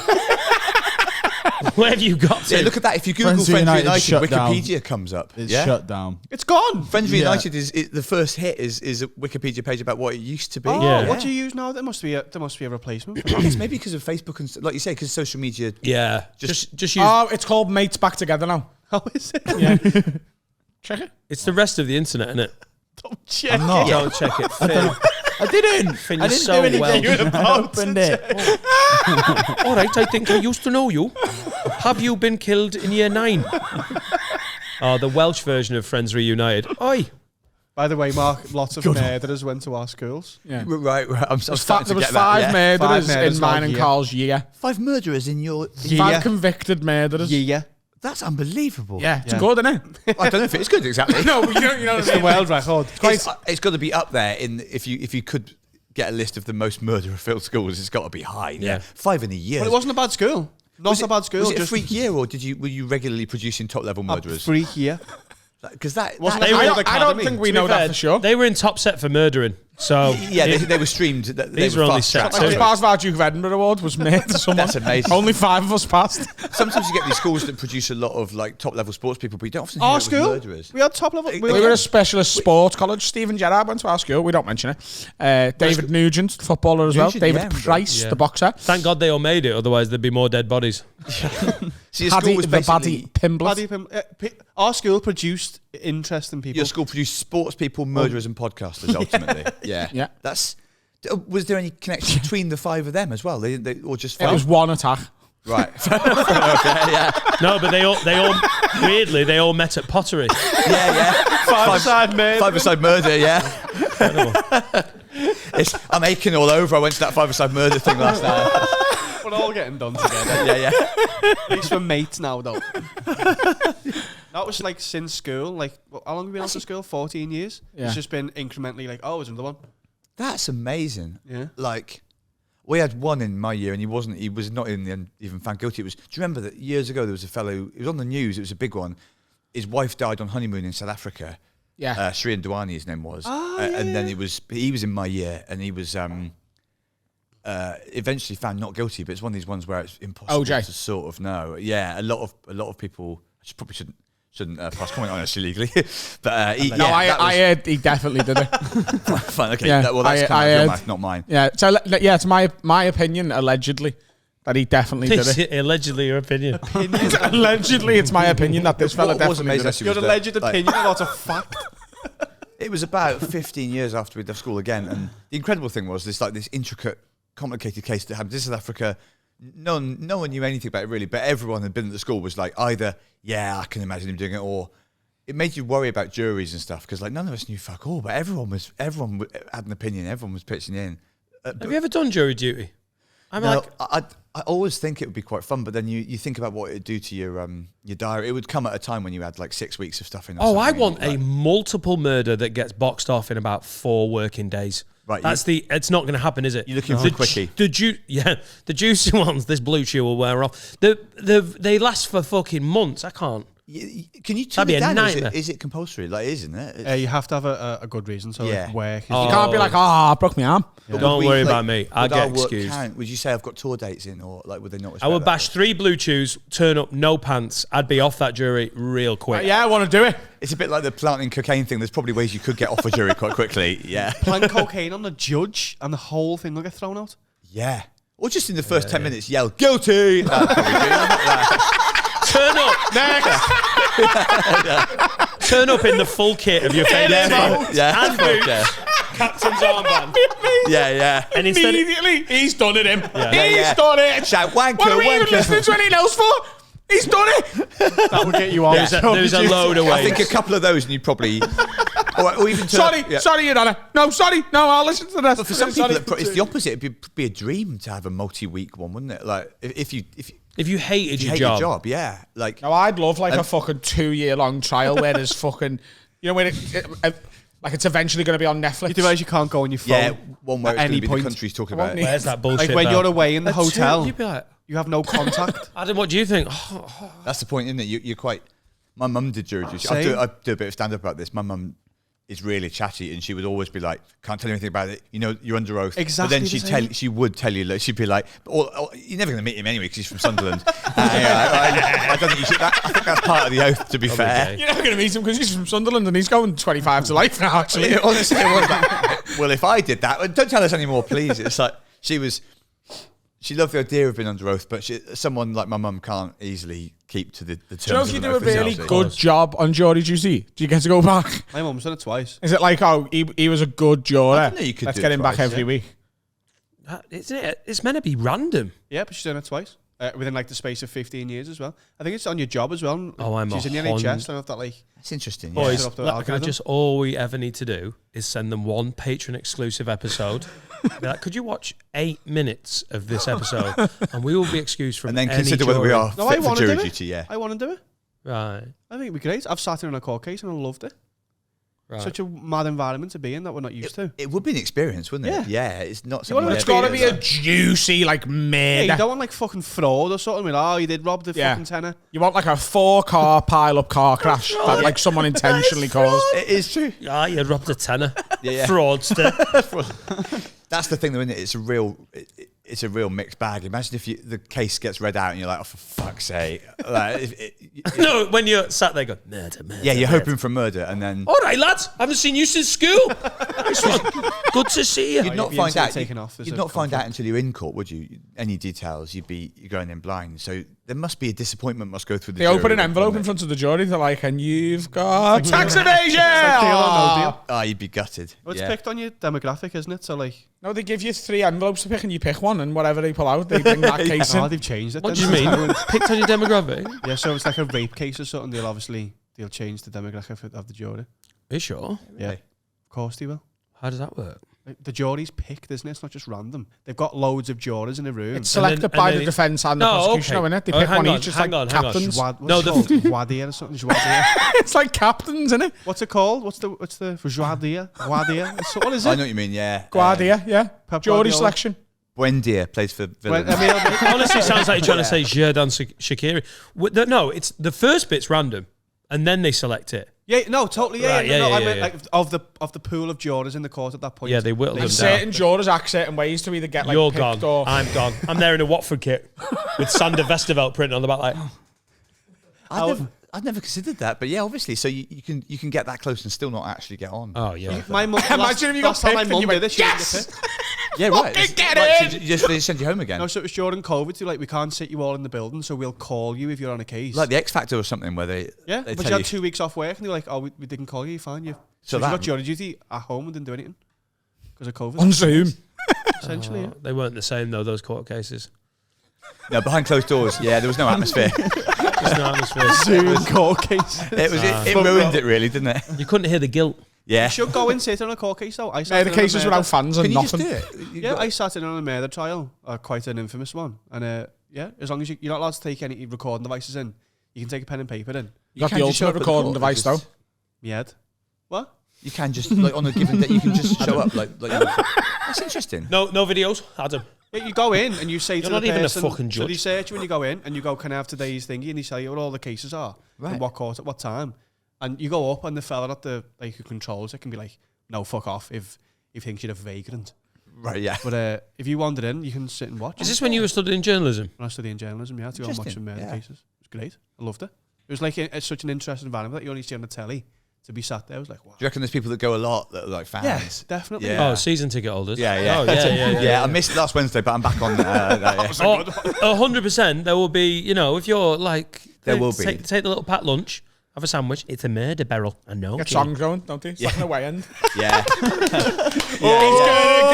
Hey, oh shit! Yeah. Josh, wank, wank, wank. That sort of thing. You don't know what you're doing. Yeah. You get removed for that. I think that's a pod. Everyone happy with the pod? Wonderful. Come and see us at the arena, ladies and gents. Last few tickets, really, innit? Yeah, about 300 left And now. we've got a huge meeting this week to Imagine missing out on design that. the Because show. like, oh, I'll get it late. I'll get it late. Oh I'll get my it late. Just God. get it now. Go and get it right now. It's cheap and boss. Pogo sticks. Ishan Akbar. Yeah. I've just made that up, but it could happen. Mark, you're on tour. Yeah. Mark Watson, comedian. I think it's markwhatsonthecomedian.com. Okay, Yeah. Mark And Watson. that is because someone I said this in the interview, but there's someone who collects stick insects and he already had a Mark Watson website. Yeah, when I started. don't buy tickets to that live. It's not going to be. It's a lot slower Yeah, as a live yeah. experience. Yeah. People used to Collect. occasionally send me queries about the care of stick insects, and I'd normally just have a guess. You've killed so many. Yeah, many died. But yeah, markwattsonthecomedian.com. Thanks so much for coming in, mate. That's been really fun. Appreciate it. Yeah, and obviously good luck with whatever you use this building for, Adam. Sex. See you, lids. Should we do a song? Got a song? No, don't want to do it. All right. Yeah, cool. This week, it's a band called Static, their debut single with Moscow. Oh my I God. know My you mate won't used to be like in. it. My mate used to be in that band. He's left now. He's really happy about it. He's ecstatic.